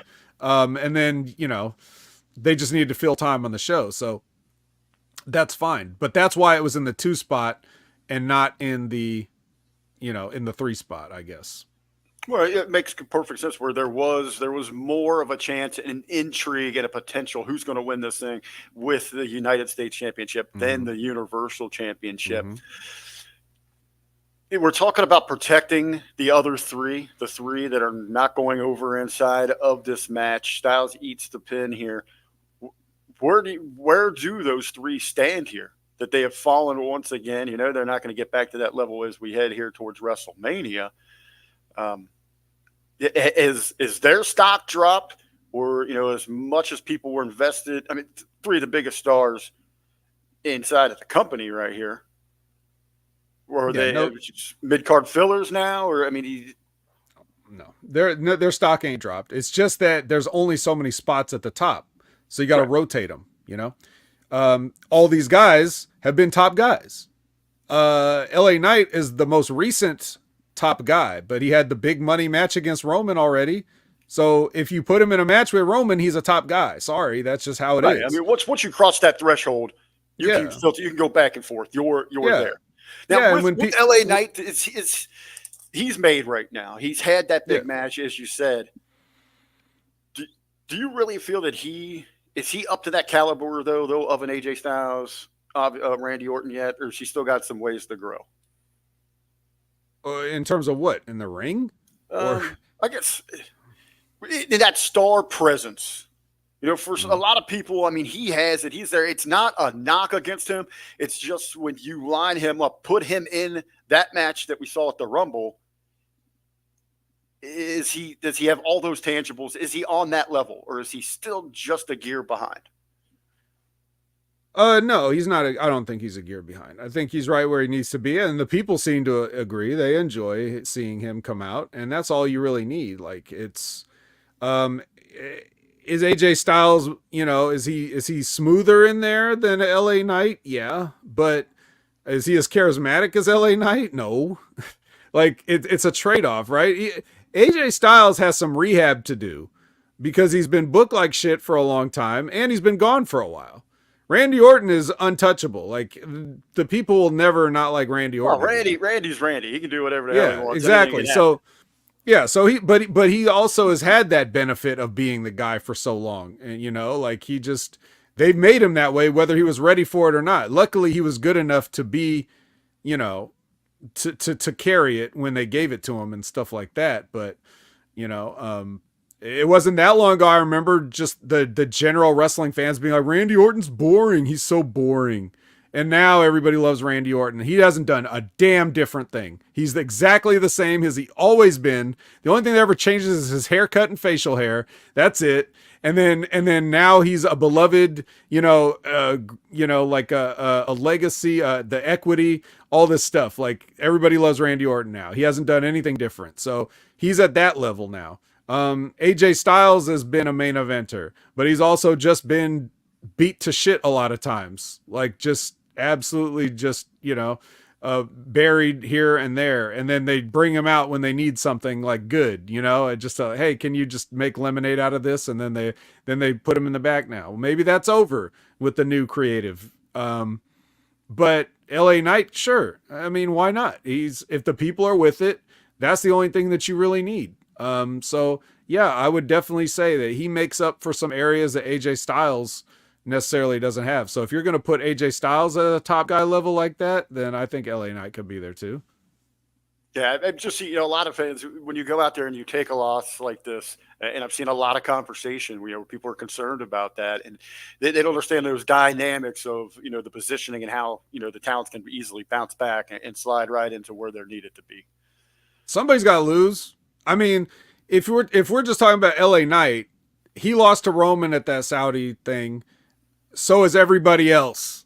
So how does that put him? How does his stock drop? It doesn't. It actually is the way they even handled it too. Like the way even just the things that Roman does.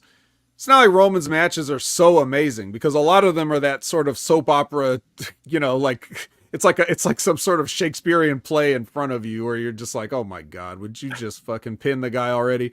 And then, but what he does is those facial expressions and things that are just like, just looking at LA Knight, like, God damn it. Why was it that difficult to beat you? How could you almost beat me? That kind of stuff gets him over a little bit more, So, everybody's doing their job right now. You just got to wait your turn.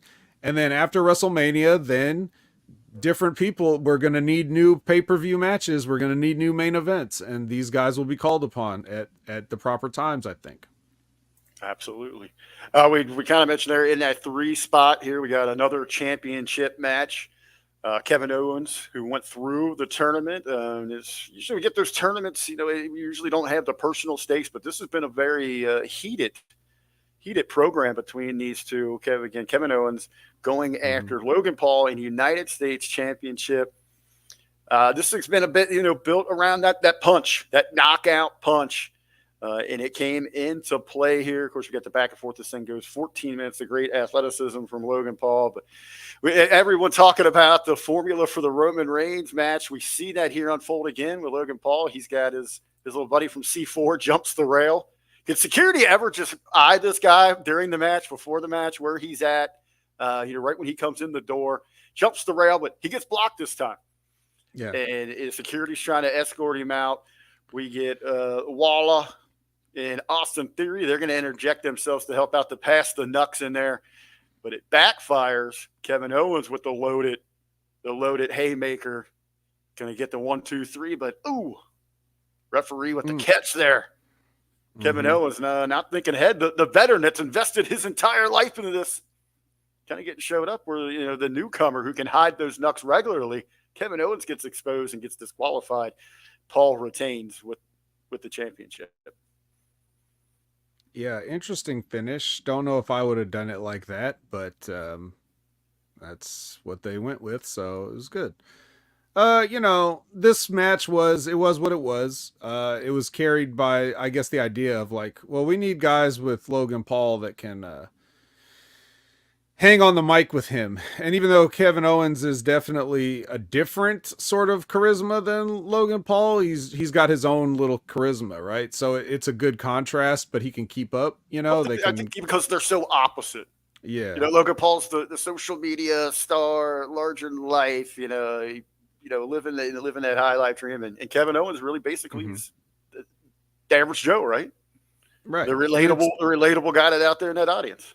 right, and it's good. It's good because this started with a guest appearance at WrestleMania some time ago too. So they're carrying that forward, and it kind of makes sense that way. So I like that they're looking to that to build on that stuff that happened. A lot of times the WWE pretends things never happened or forgets. Interesting. There So may it's be like, built to a boxing match between the two. yeah, sure. Um, but yeah, so we'll see where they go with this. But yeah, I always kind of I always kind of go back and forth about. I don't think I like the idea of when every time the ref disqualifies somebody for something they didn't actually see. You know, I just don't really like that. So I could have done it differently. Um, I would, perhaps, perhaps Kevin Owens, the referee sees the knuckles on his hand and then takes the knuckles off his hand, and then somebody Let's the match go on. slides Logan another pair of knucks, and he immediately knocks out Kevin Owens and doesn't get seen, and then you got some heat, for doing the exact same thing. It's just whatever. It's fine. It's just a little thing I think about. Like I always prefer the ref to catch the guy in the act. Oh, yeah, there's a little touch to it. It Mm-hmm. really sets off that moment. But again, Logan Paul still your champion, rolling on here. Be interested to see the fallout, where we go here between these two. All right, Vet, it is time. The big one, the big hype here. What we've been building towards for this event, the men's rumble. Really, just a handful of individuals. Obviously, Cody and Punk, the hands-on favorite, but they did a nice enough job of teasing, the potential of an upset here. Maybe with could McIntyre slide back in, Gunther, making his intentions known that he wanted to win this thing and he'd be going after Seth Rollins. So a little bit of intrigue, I guess. After we'll run down this thing the same way, that same fashion that we did the women's, but a lot of fans seemed. I kept hearing like, "Man, this was just so predictable, so predictable." Mm.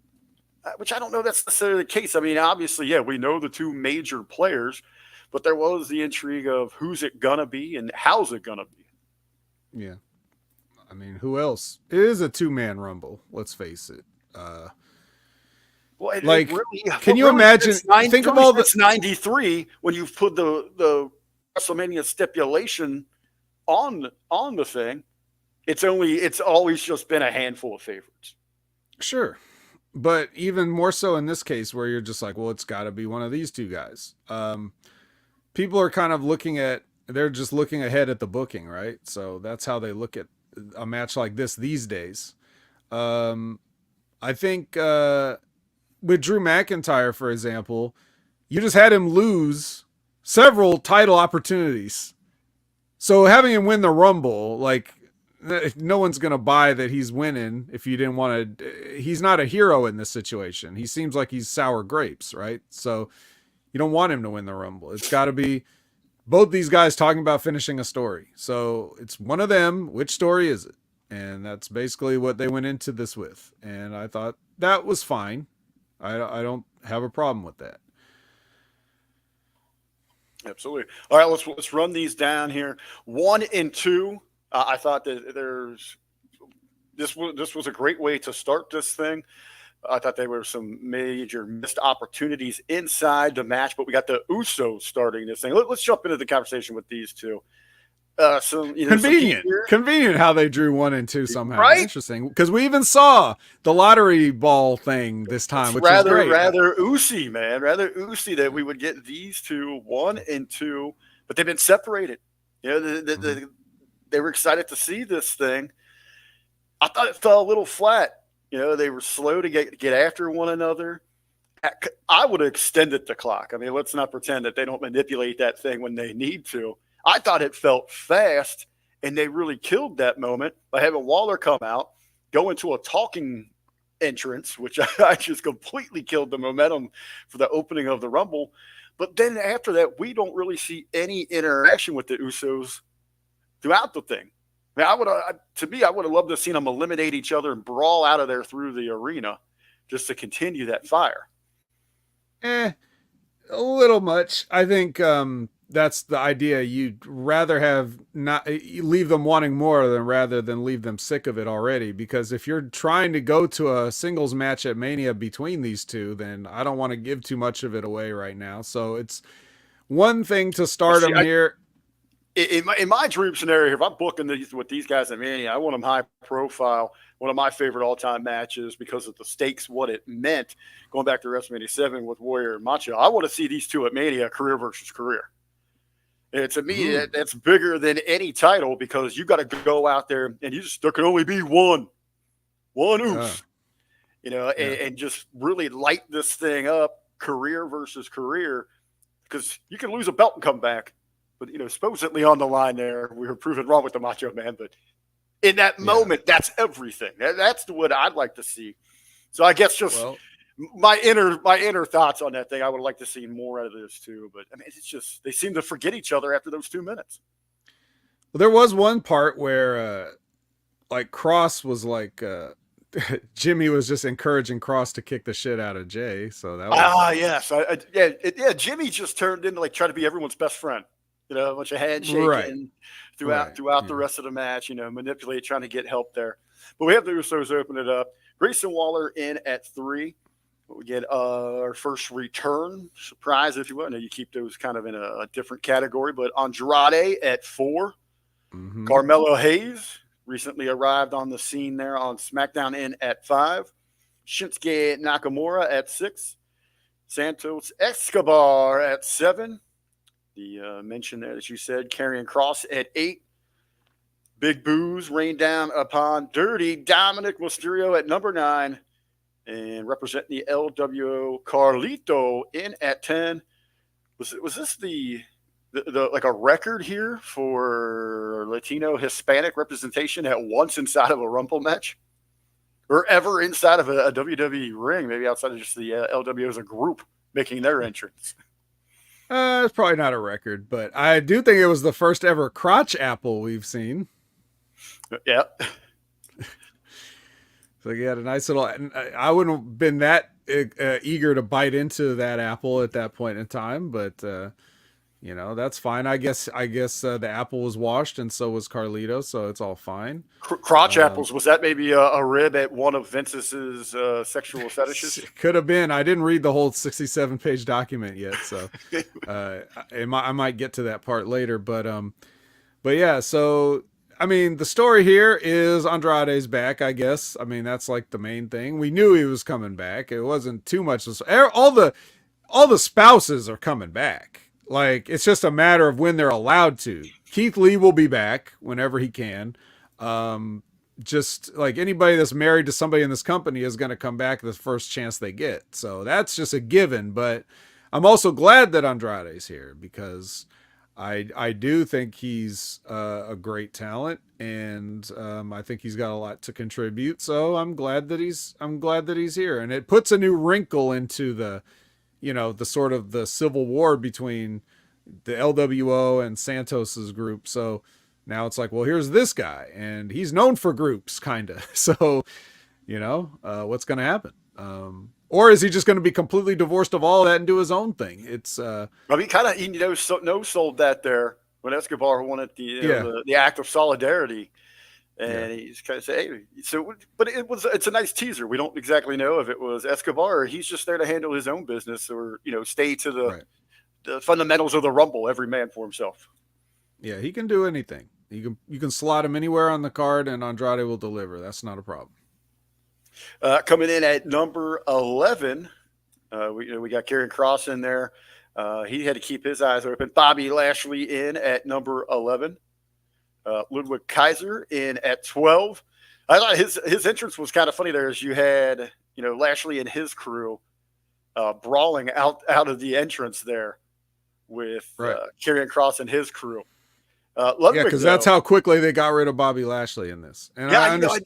Looking at the breakdown here, it's like, damn, that was quick. It happened right away. Bobby Lashley in for 1 minute and 34 seconds. Yeah, because how do you have this is the reason that Bobby Lashley has been in limbo for however many years since he's been, back from Impact or whatever. How do you have this guy exist and not beat everybody all the time? That's what they haven't figured out how to do. Like, they don't want him to be the guy, but they have to justify him not killing everybody. So, he's got to be in this Rumble. He would obviously throw everybody out. So, let's get rid of him real quick so we don't have to think about that. Yeah, minute 34. Wow. Just seeing it here break down is weird. Ludwig Kaiser, a little history. First German to participate in the Royal Rumble. I saw that headline this morning. He's followed up at number 13 by Austin Theory from the Judgment Day. Forgot their damn name. That's how relevant they are lately. Judgment Day, Finn Balor in at 14. Eventual winner, Cody Rhodes at 15. Big Bronson Reed at 16. Kofi Kingston at 17. The Ring General Gunther at 18. Ivar at 19. And making the main roster debut here, Braun Breaker in at 20. A few things to break down here in this group that, let's see here. Kofi Kingston, a lot of people picking up on, not even an attempt at the traditional Rumble spot for him. Right. For him, it's more personal, right? Right now. That was exactly what I said. We're seeing a more intense, determined, and focused New Day than we've seen before. Yeah, people forget New Day used to be fucking awesome, before they ran out of stuff to do. So it's like, and that's kind of what his promo was saying, like you all forgot, right? So been sleeping on us for years. Right. So I if you want to go back to that, if you want to go back to the harsh New Day, then I'm with it. Kofi wants to get in here and get after it and not. I mean, he may have also run out of ideas on how to not be eliminated. There could have been that. So, I mean, who knows? But, yep, Kofi's in there. We also got here. Who do we have? Oh, Braun Breaker making his debut. A lot of rumor and speculation that this was the Brock spot, that he was getting the treatment that we would have seen from Lesnar here. Yeah, I mean, could be. That's a rumor. It's I think what's most intriguing there, if that was going to be Brock, that he was eliminated by Dirty Dominic Mysterio, with rumors circulating that they were going to do Brock versus Dom at Elimination Chamber, which I think would have been absolute gold. Yeah, I'm sure that's exactly what Brock Lesnar would like to leave his farm to do, right? They go all the way around the world, down to Perth. To beat the living shit out of Dominic Mysterio? Yep, I'm sure that's his favorite thing. He probably pitched it. I'm actually sure it was his idea. Yep, that's what they were going to do. Just because Dominic threw out Braun Breaker, that means that 100% that was the plan for Brock. Yep. Oh, come on, you know how fun that would be to watch. I'm not debating.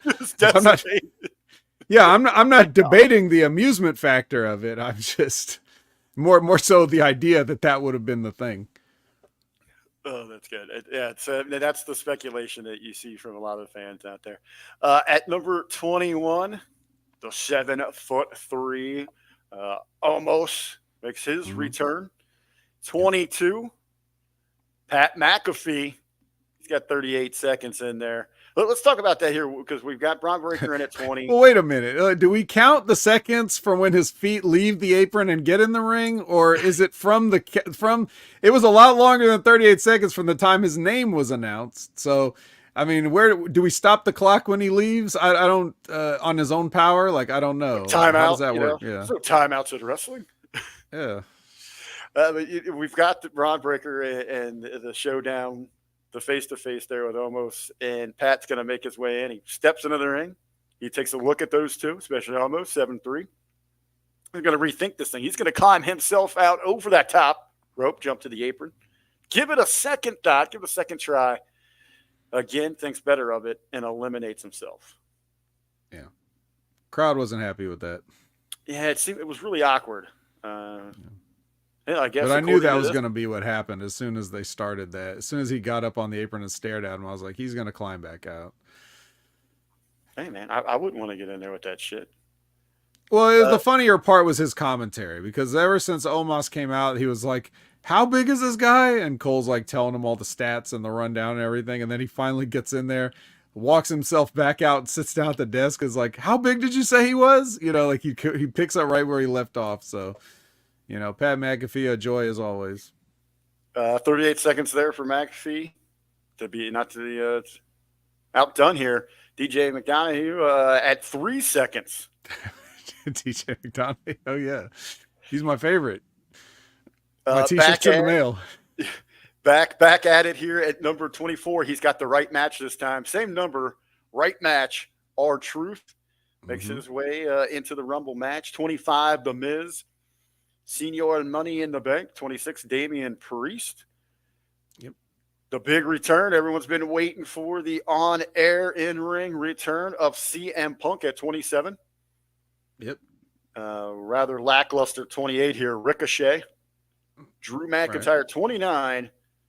And very similar to Liv Morgan. A little bit more of a pop here, the excitement level. But Sami Zayn at 30 for the big return to close out the entrance into this year's Rumble. And it's all on the home stretch for the winner for Cody here.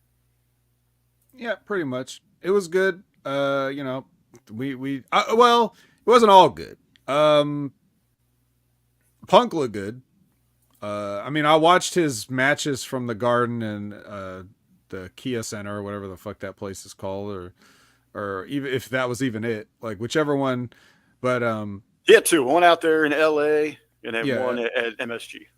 Yeah, and they were good matches, like good little short matches and everything. But in here, in the actual Rumble, his stuff looked crisper than it usually does, even though he's older than he's ever been. So that's good.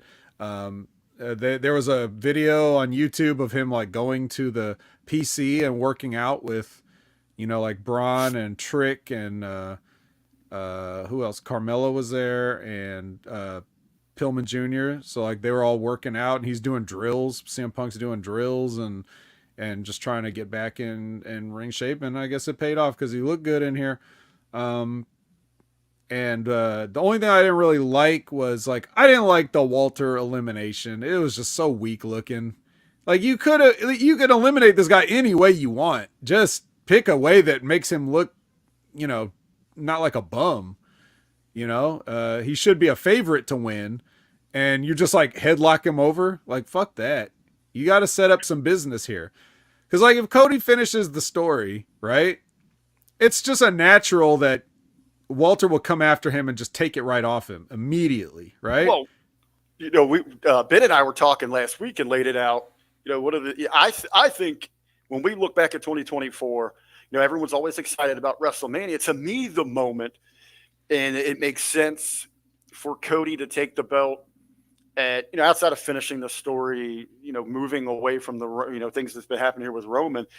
One of the big headlines at the end of this year is going to be August 30th in Germany when they roll Gunther out there to challenge for that top title. Who better than that? You know, who better than the American Nightmare, Captain America, right? Cody Rhodes. You know, this is an opportunity for WWE to set up their own Rocky IV scenario. Yes. And I don't think that's an accident. So that could be some predictive programming that you guys are seeing. Like they're laying it out in plain sight for you, or they could just fuck him out of it at the Berlin thing too. It just to, I mean, hey, technically Berlin isn't Austria, so it's not Well, like they're really his home people. Like I said last week, it's not going to be the first time that the Germans rallied around in Austria.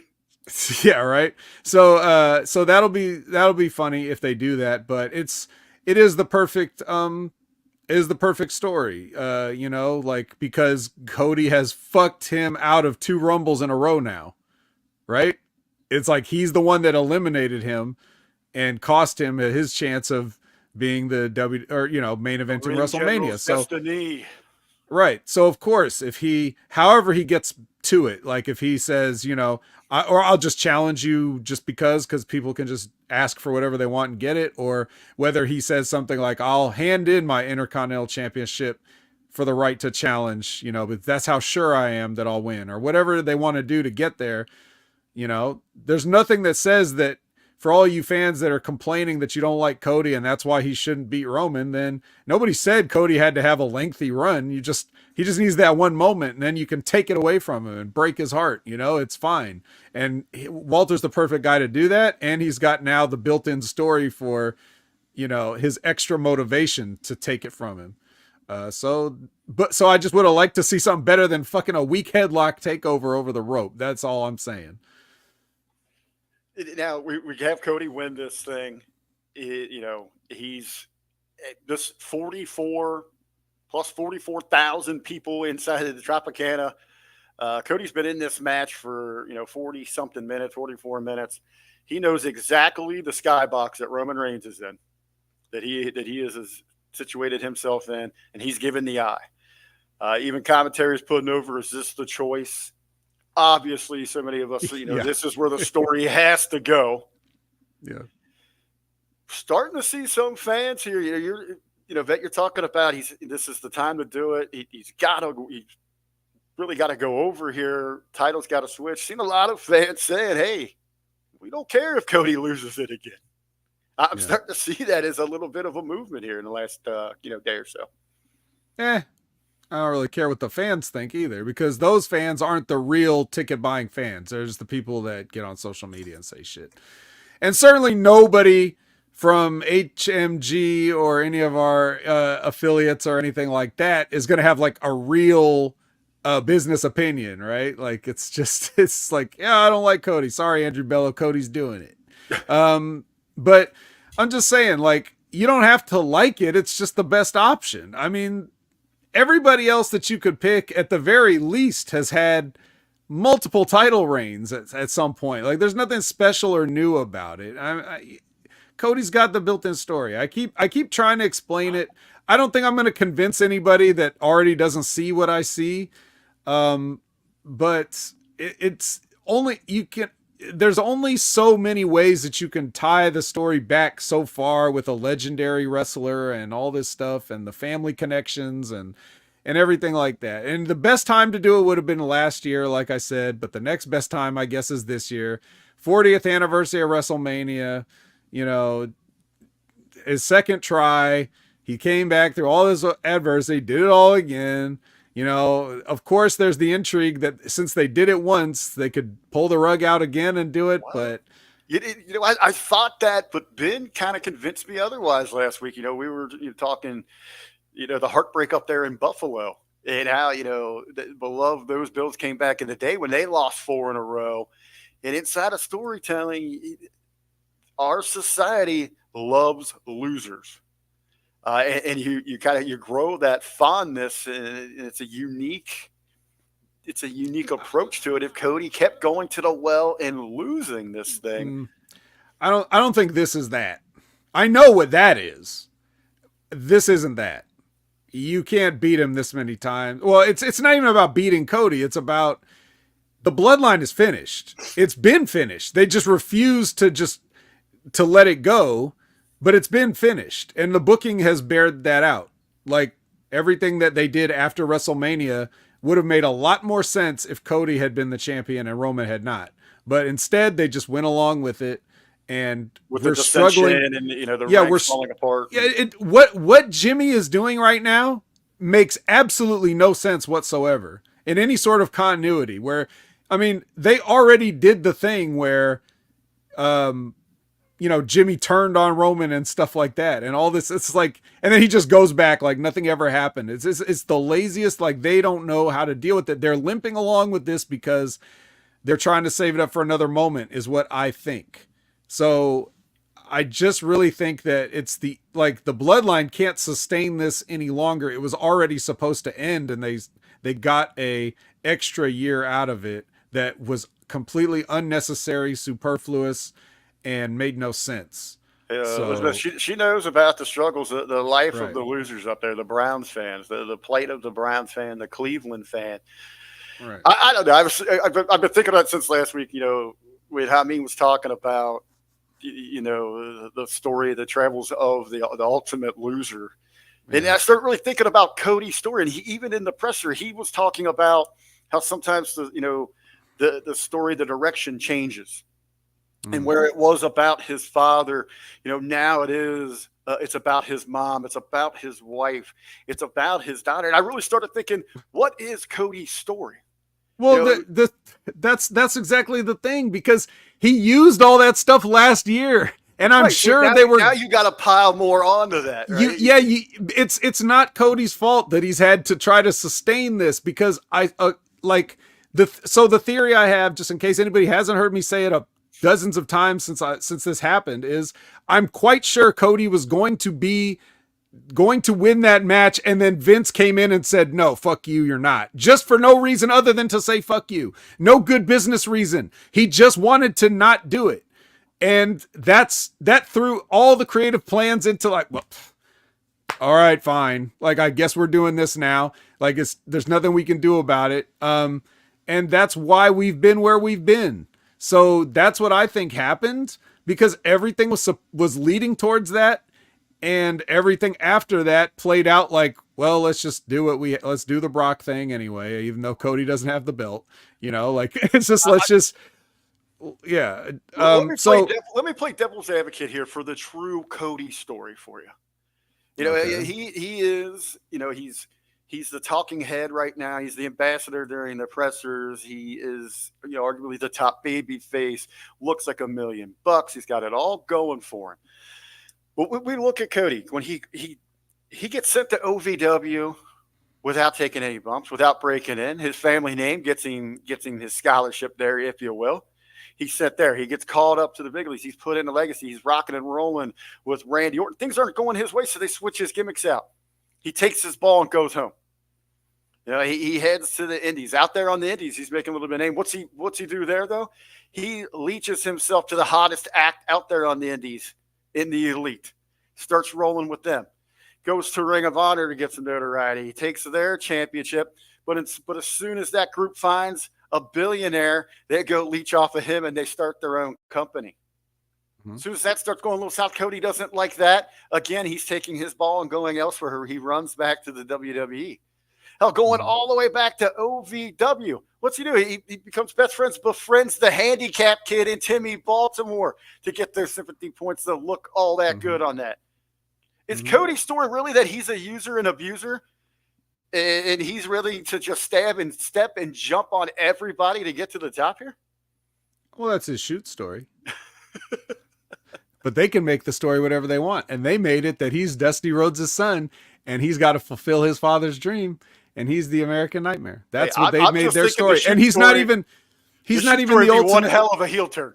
Yeah, well, exactly, because then if you turn him, you've got all that, right? But they'll hate you more if they love you more now. So I think that's basically what needs to happen, especially if Cody needs to turn heel, right? But yeah, I mean, look, I was with all that too, but just the promos they did last year convinced me. I was like, oh yeah, that's cool. All that connection between Roman and Dusty, and Paul Heyman and the bloodline and Dusty, and like all that stuff that you can't replicate with anybody else, because that's the real story. Again, it's that real storytelling told in a working way, right? And That kind of sold me on it and made me think, okay, now's the time. But even besides all of that, at the end of the day, the bloodline and the Roman thing is done now. So if you don't do it, then you're gonna have to limp through another long period of time of no direction for Roman and him just being gone for weeks or months at a time. I don't think that's necessarily the right way to go. So, it's an interesting debate, but yeah, I mean, we'll see what they do. We'll see if they pull the rug out one more time. Well, I guess that is the interesting part. We got the Rumble in the books, officially on the road to WrestleMania. This is where the intrigue really intensifies, right? What are you looking forward to here to really keep these audiences hot? As you said, we're expecting Cody to choose Roman. Mm-hmm. Does that immediately leave us Punk and Seth? Is the right choice? What do you think for Gunther, one of the other big names? Well, I mean, as assuming that we can take what they're telling us at face value, Seth may not be there or be ready, right? So that's one thing that could have led to Cody winning the Rumble, right? Because we already know where he would go. And if he didn't win the Rumble and Punk won the Rumble, then you've got the intrigue of Punk going after either one, possibly, because he doesn't really have a stake in that. He can just be whatever champion. And Cody would win Elimination Chamber to get to Roman, right? So, and then you could have some intrigue. It was like, well, I want to choose Roman, or like if Punk hadn't decided by that point, right? Like then Cody's like, I want to choose Roman. And Punk's like, well, what if I want to choose Roman? Like, you know what I mean? Like you could have a thing there, and there's different ways that you can go. But we all know that whichever one doesn't win the Rumble is going to do the other thing because you got two belts, right? So we'll see what they end up doing with Seth, but it doesn't have to be locked in stone. I don't really see any money in a Punk and Seth match anyway. Like not right now. It doesn't have to be WrestleMania, especially if Seth is kind of hurt and may not make it back. But I always thought the money was Punk and Austin, so you just have to figure out a way to get there. And then that's a real money match. That's a real eyes on the product match. So I would figure out a way to get to that, especially with Seth's status up in the air. Get to Punk and Austin. Go ahead. And figure out Seth and Punk later, right?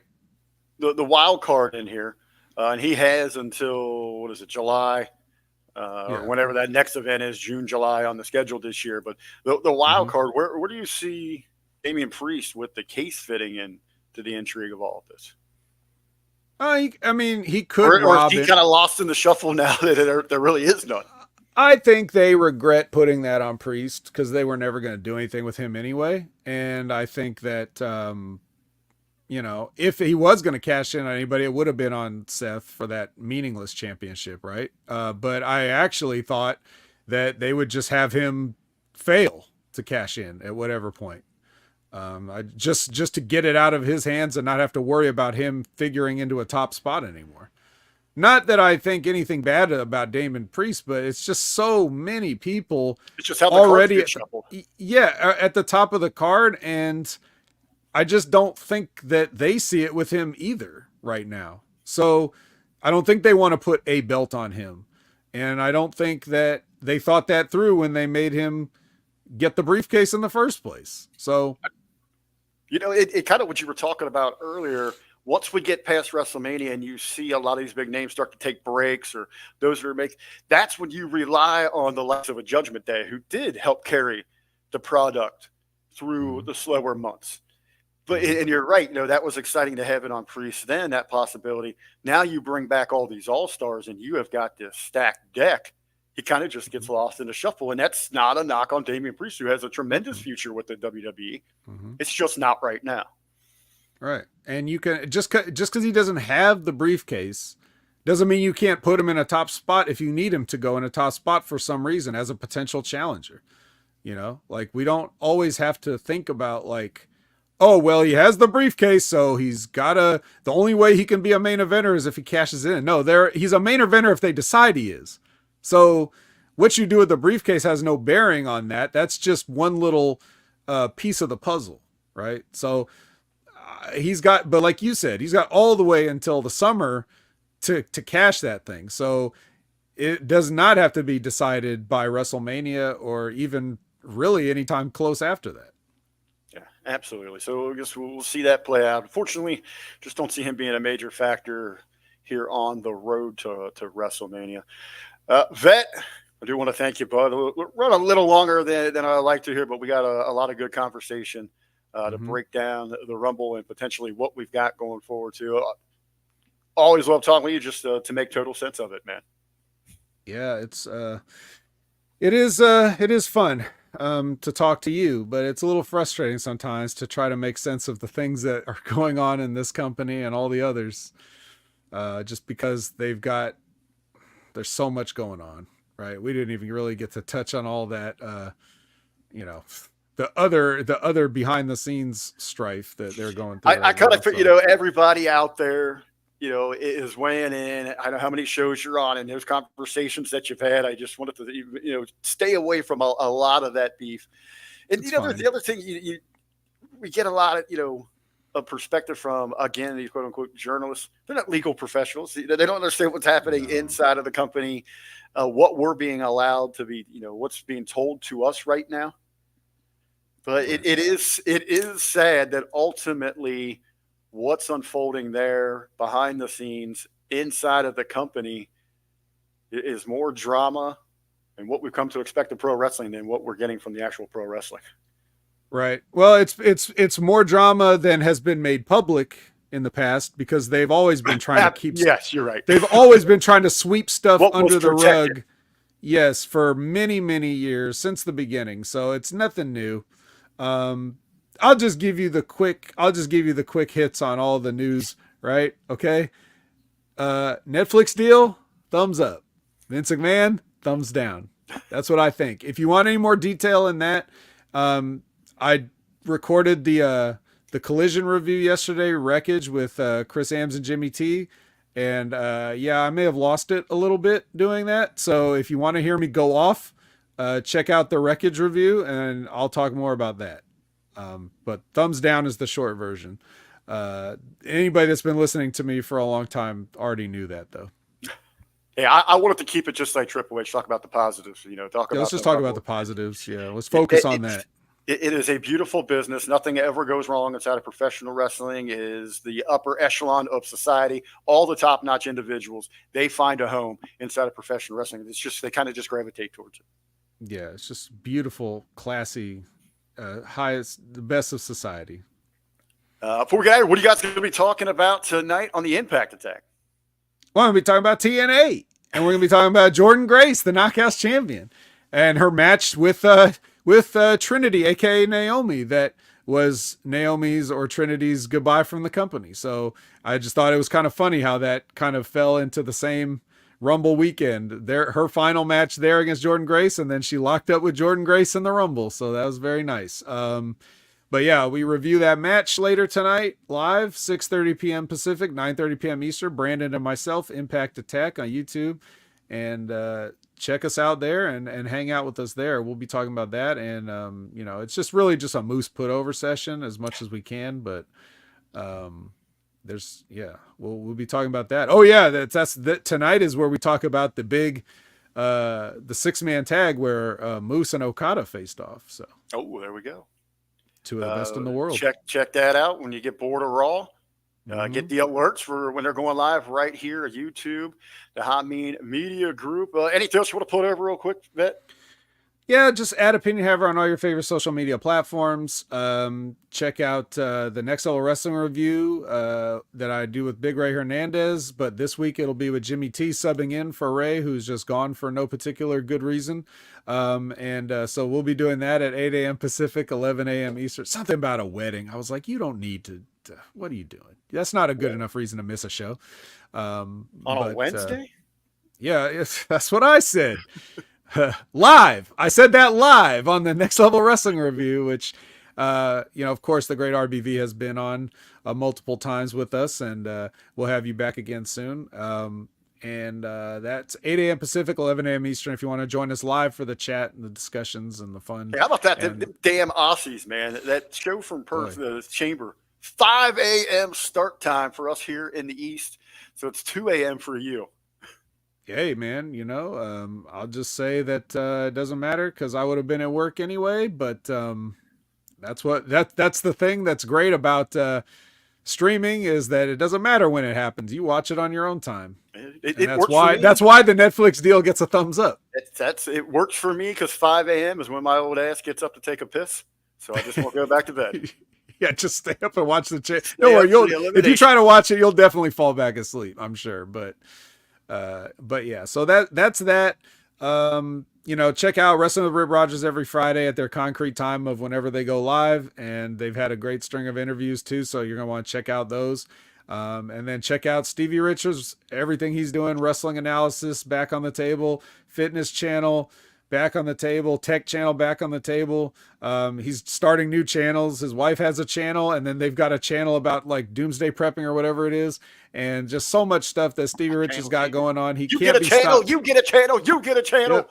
Everybody's too many channels. Yeah. Yeah, you think there's too much wrestling to watch? Try keeping up with all the Stevie Richards content. So, but it's better too much than not enough for Stevie. So support him however you want. And that's it for me. All right. Thanks to everybody joining us for the special airtime today we got going at noon. It's 2 p.m. here in the East. We kept a couple dozen strong throughout the entire episode, breaking it down. Hamin Media Group on YouTube. Of course, you can catch the replay. channelattitude.com. Hey, the man, he should be back on the air.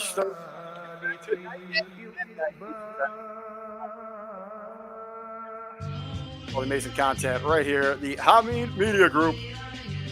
We'll check everybody later.